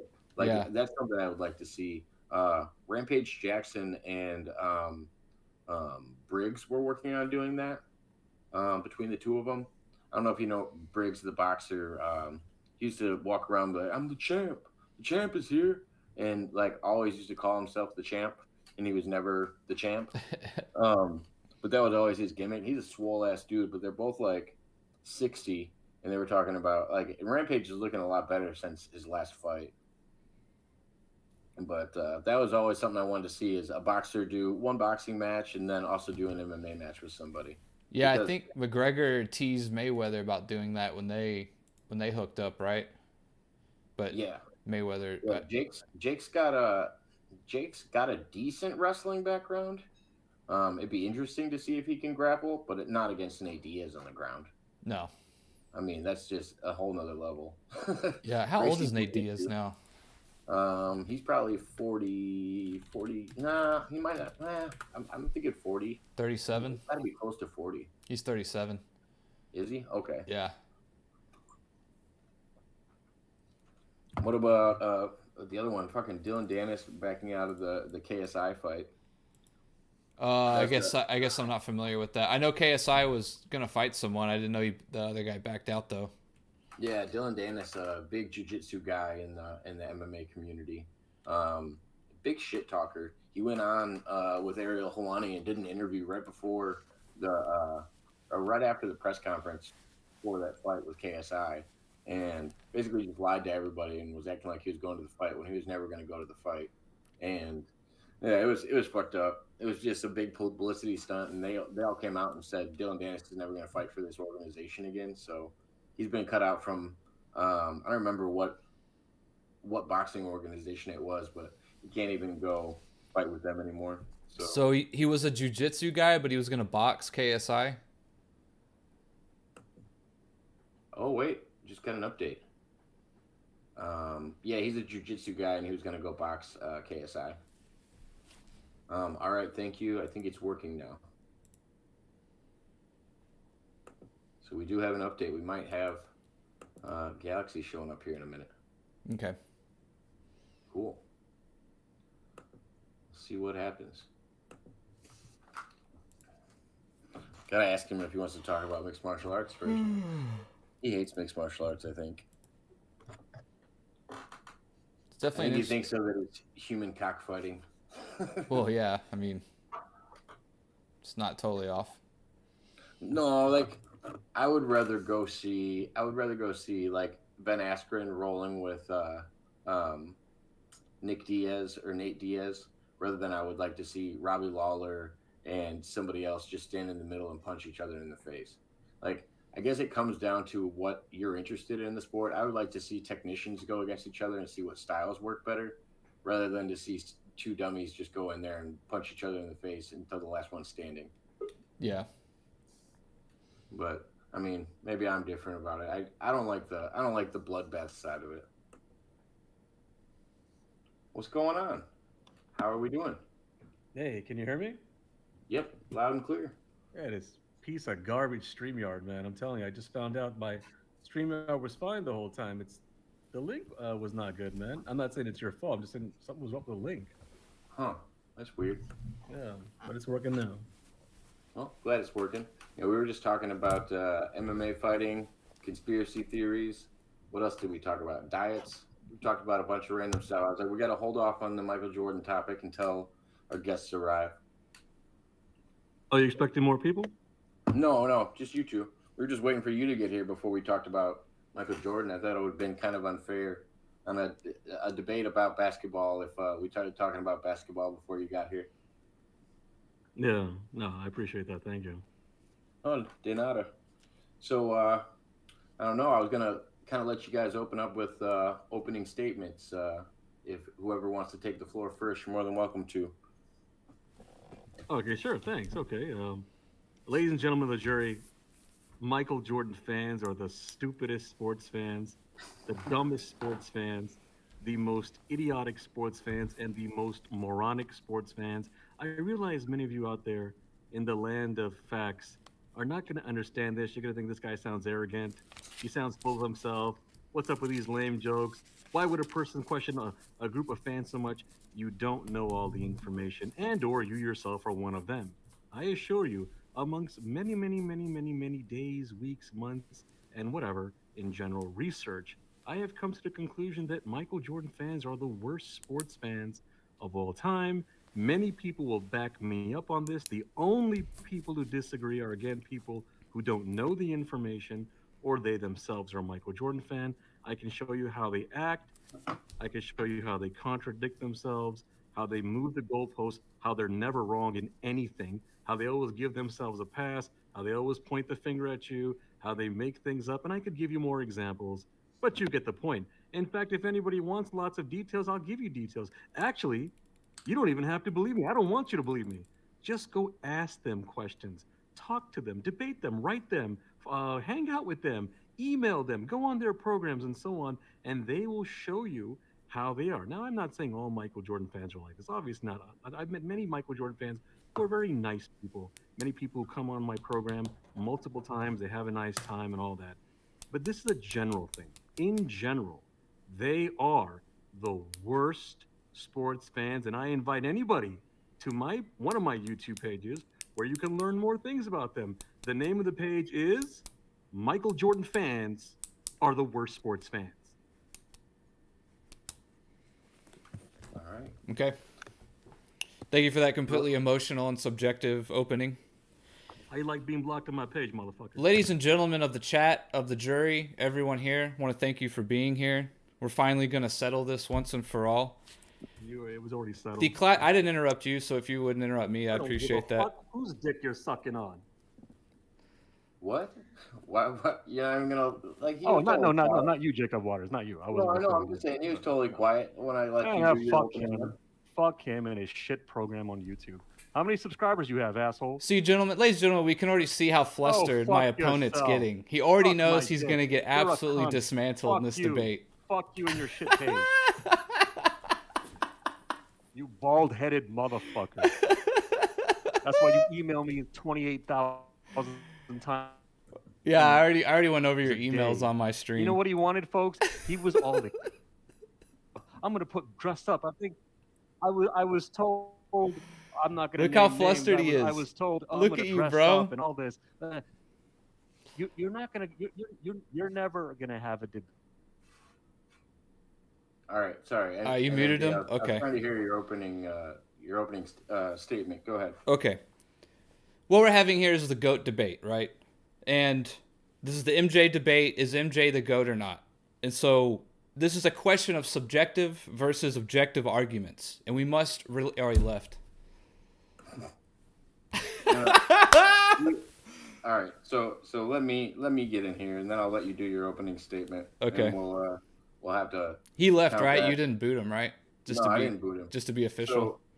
So Galaxy, you do this with other people if they're trying to interrupt and talk over you. We totally let you do your opening statement, and then you started calling him names. I'm not really sure what that was about, but I kind of told you how I wanted this to be structured. You're more than welcome to come back on I'm not just gonna have you sit there and call him names while he's trying to make his points. Like, it doesn't make any sense. I don't get it. No, I'm gonna have a lengthy email. That's all right. He knew I was about to dismantle him. It's fine. Dude, I kind of wanted to know what points you were gonna bring up. Yeah, I mean, I won't read out the whole thing now because you left, but I'll go over them really quickly. So, the main thing to start the entire debate is that there is a definitive statement being made by Tug and by Jordan fans, right? You either say he isn't or isn't the GOAT. And remember we were talking earlier, I said I was going to address this. What Tug will then do is that sometimes if you can back him into a corner or if you're able to nail some points down, people will then say, well, we can't really tell who the GOAT is. We can't decide. There's so many great players. That's a fine position if you want to say that Jordan isn't the GOAT or you want to say that you can't decide.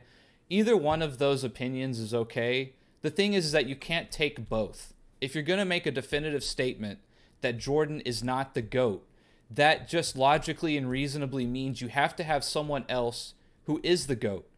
Second, what goes into that is that once you start arguing for Jordan, what Tug will do is that he will use all of the greats throughout NBA history to try and nitpick against Jordan. So, for example, Jordan has 6 rings. That's the second most rings of all time in terms of a player being the best player on his team and leading his team to championships behind Bill Russell. I gotta interrupt you. I gotta play the Galaxy card on that. Why are the team accomplishments being given to that individual? Well, I said with the caveat of being the best player. Like, I mean, obviously Jordan was the best player on his team. Okay, well that's kind of projection. As a Chicago fan, I think Kukoc was a big attributor to that. I think he helped win many of the games in the playoffs. Right. No one's saying that. No one's saying it isn't a team game. It's harder to say that he carried the whole team. I think you got to give the whole team credit for those rings. Well, no, you don't give the whole. You don't have to. You wouldn't give them equal credit though. Not everyone on that team contributes the same. I think that's down to the individual to weigh what credit goes where. But to say that the others don't get credit and we're going to slowly put these rings. I mean, because otherwise, can't Scottie Pippen say the same thing? I have 6 rings. Well, I never said nobody else gets credit. That's why I said being the best player on a team. So like. That way we don't argue that Robert Horry has more rings than Jordan, so therefore he's better. Everyone knows that he's not.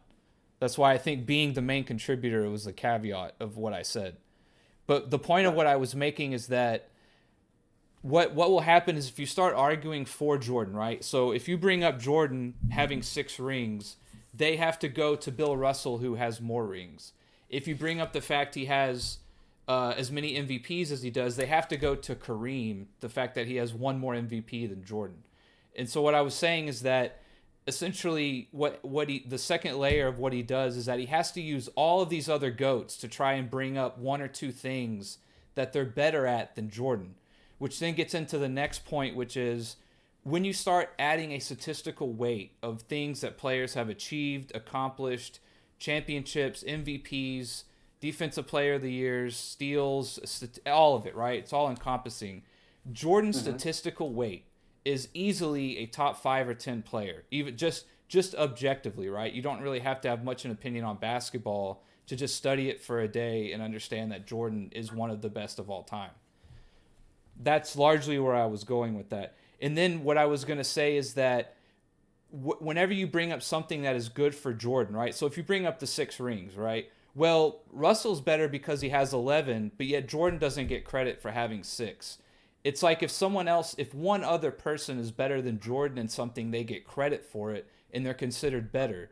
But if Jordan is like, the best scorer of all time in the playoffs by far, and he still is in the regular season, oh, well, that doesn't quite count as much or that doesn't matter as much. Couldn't you say it makes a difference that Bill Russell was playing with different people and Jordan was playing with the same team the majority of the time that he accomplished this? Well, Bill Russell played with like 6 or 7 other Hall of Famers in a league of only 8 or 9 teams for most of his career, and you only had to win 2 playoff series. That's it.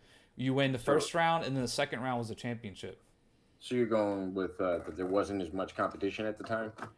it was just a different landscape. I mean, you could say the competition was relative. I actually go into this in my Jordan video, is that in Bill Russell's time, right? Like the NBA was almost a failed institution. A lot of teams went bankrupt. They had to move around a lot. You know, guys were working second jobs, which you could make the argument that makes it harder, but you could also say that means the talent was not as deep. The resources for the NBA was not as deep. Whereas compared to today, right? That is also to say that Kuzi even admitted he almost went and started a driving instructor school instead of playing in the NBA. I mean, that's how close Kuzi was to not being one of the all-time greats. He almost went and did a driver's ed school. Compared to today, if you can play, if you're good, there is a slim to none chance that the NBA does not find you and does not, try to develop all of your talents and skills. Meaning that there is no doubt that probably since like the 80s, right, when it blew up under Bird and Magic, that there is no talent, no stone going unturned, that the NBA will not find you and pay you the money to get you to come play. No one's turning down an NBA contract since the 80s and 90s, essentially. Well, yeah, and I can agree with that side of the argument where at least pay-wise, you're going to get the cream of the crop because they're willing to funnel money into great players. Yeah, and the international game too is exploded. The traveling side of it's changed so much. Just all the financial decisions that would have went into being a player back then compared to now. Yeah, but it's just a simple fact that Bill Russell had nowhere near the. I won't quite say near the competition, right? It could be all relative, but to think you only have to win 2 playoff series, there's only 8 or 9 teams, and he played on a stacked Celtics team with 6 or 7 other Hall of Famers. I mean, I just think his rings are a little overinflated. No. I mean, because with having the smaller amount of teams, you could say that the better players were kind of condensed down to less teams. Yeah, but there's nowhere near as many other Hall of Famers on the other teams. True. I mean, I love Bill Russell. I think he dominates still today. I'm not really like an era's argument kind of guy. Like I won't say like one was better than the other. Is Bill Russell in your Mount Rushmore? Oh, top 4? Yeah.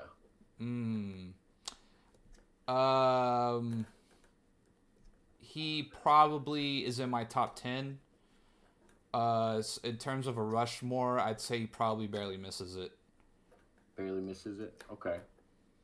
So because I have trouble. I can understand anybody's argument that Jordan's not in the top 5, and I can think of players that legitimately are in the argument for it. I think LeBron's actually really underrated for being individual that is good at the sport of basketball. Mm-hmm. And usually being on teams that show that, to me, that the ring accomplishments, you need a team around you. You can't just be that all-star player.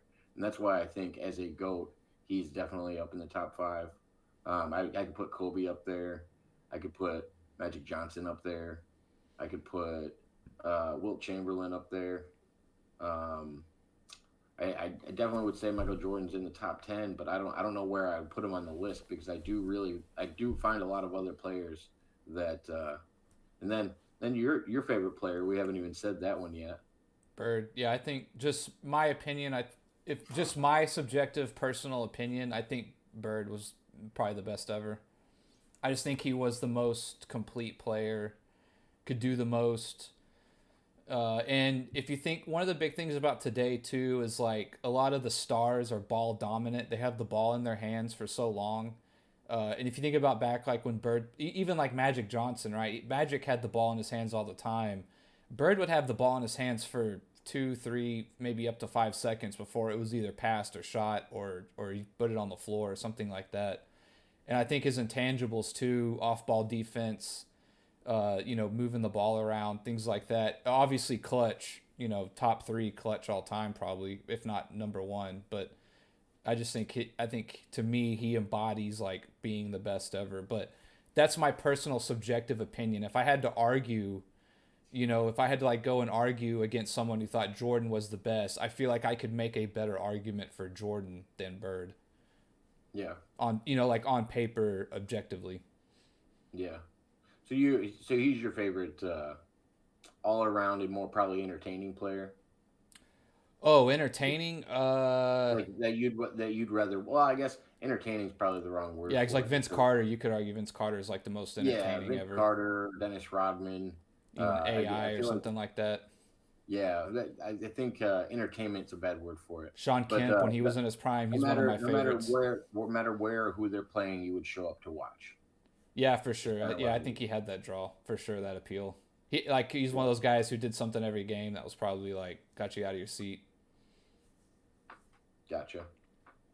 Well, man, I'm sorry this fucking fell apart. It's all right, man. I don't care, dude. I was assuming he was actually going to have a legitimate debate and not back out of it.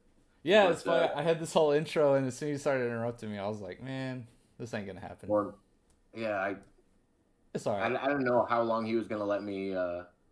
How long he thought I was gonna let that run on for, but yeah, no, I told him prior. He was like, no, he's gonna be the one calling me names first. There you go. Oh, you got it? Yeah, I was on my channel, but I turned it off. I'll put it on yours so people can see me. Yeah. I got all dressed up. I was all ready to go. he just messaged me back. All right. Since I'm probably on his shit list now. That's all right. F you and your effing show, and tell that loser you have on to stop effing emailing me every day. And while we are going over things, stop killing fish with. Oh my God, dude! You don't have to. I can't even explain all of this to you, but you don't have the brain power to understand. Even if you did, I'm not interested in explaining this to you. So I haven't been emailing him either. I don't understand why he says that. Let me unpack this. Since Galaxy never watches anybody else's channel, that's fine. I never told him I go out and kill fish unless I'm going to eat them, and I fish for sport and I put them back. I don't just tote them around and kill them, and it actually doesn't kill them. Catch and release, yeah. It was funny because we were talking about it, and I was like, he was talking about conspiracies at the same time with somebody else in the chat. I was like, it's probably closer to an alien abduction. I was like, I'm not really killing them. I'm just abducting them and pulling them out of their element and then throwing them back. Yeah. I was like, if anything, I changed their lives. I mean, and I don't know why he always thinks it's all about murder and stuff like that. Let me break it down to you, bud. If you are only consuming vegetables, factory farming, I was actually talking about this with Nick before you came on, is factory farming can be just as much of a detriment to killing things as factory farming with animals. For the simple fact of water consumption, the amount of insects and animals that have to be killed in order to sustain the livestock, whatever. It doesn't have to be a living livestock. It could be your field of crops that also gets eaten by animals and stuff. And when they churn up the fields every year, I was telling them this earlier, the crows and the vultures and stuff, they'll follow around the combines because they know all the animals are about to get killed and churned up. And then they go out and scavenge all the things, because factory farming on any scale is bad. So unless you're coming up with some kind of sustainable solution to what society should do, you're not winning the moral argument. You're just trying to say, this thing doesn't have a beating heart, so when I consume it, I'm not consuming blood or something. Like I don't understand the argument. You're still killing something. Things still have to die in order for you to consume that, and there's an argument that it's just as bad. I guess unless your argument is that small animals aren't as important as cows, or like I really don't get it at this point. Hunting is not sustainable. Everybody having a farm at their house isn't sustainable. We'd have to come up with another solution. And that's why every time I've talked to you about this, Galaxy, I've said the only thing I could actually think of that would be a viable solution to stop the animal side of factory farming is if we did lab-grown meat. I assume if we can develop lab-grown meat, we can also do lab-grown cells of cell walls.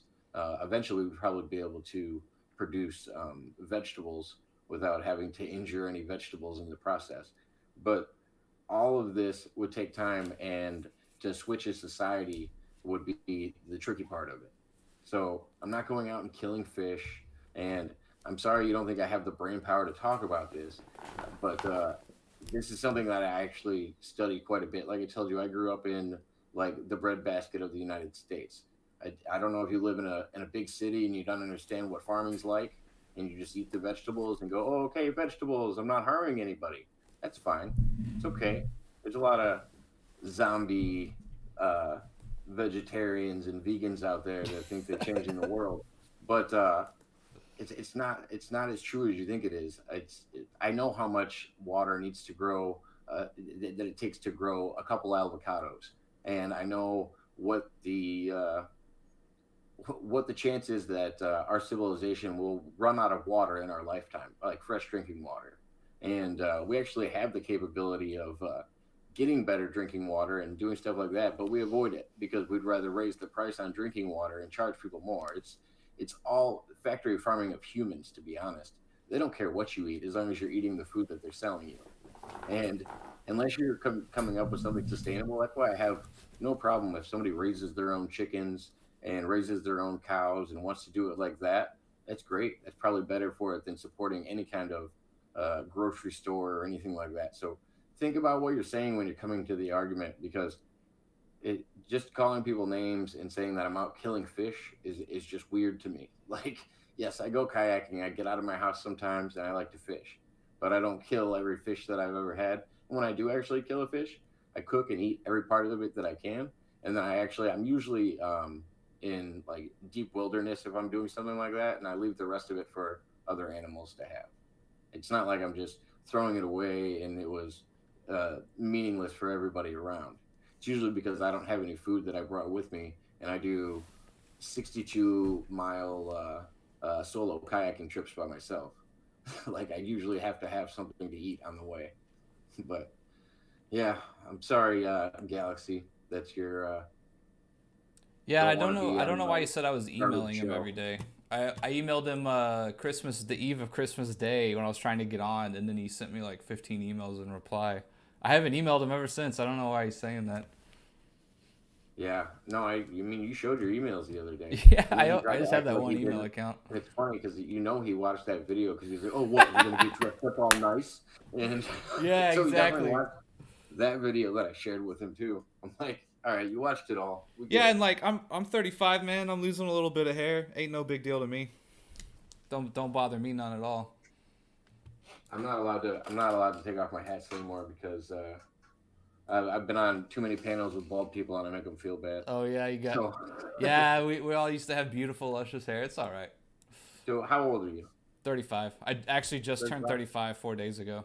I'm 33. I don't know how old you think I am, but that's about right. We're close. I put you like slightly younger than me. I always tell people if you got a receding hairline or something, that just means you're producing more testosterone than everybody else. Yeah, that's what they say. Yeah.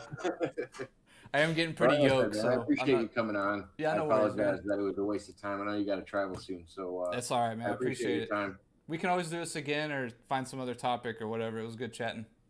Oh yeah, we got to talk about wrestling sometime. Yeah, for sure. I'm down. All right, man. You have a good rest of your evening. You too. Later. All right. Well, that was it.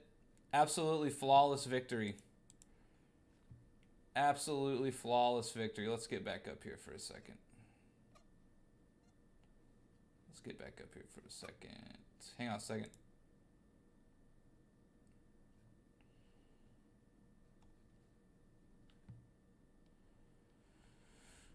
Hang on 1 second.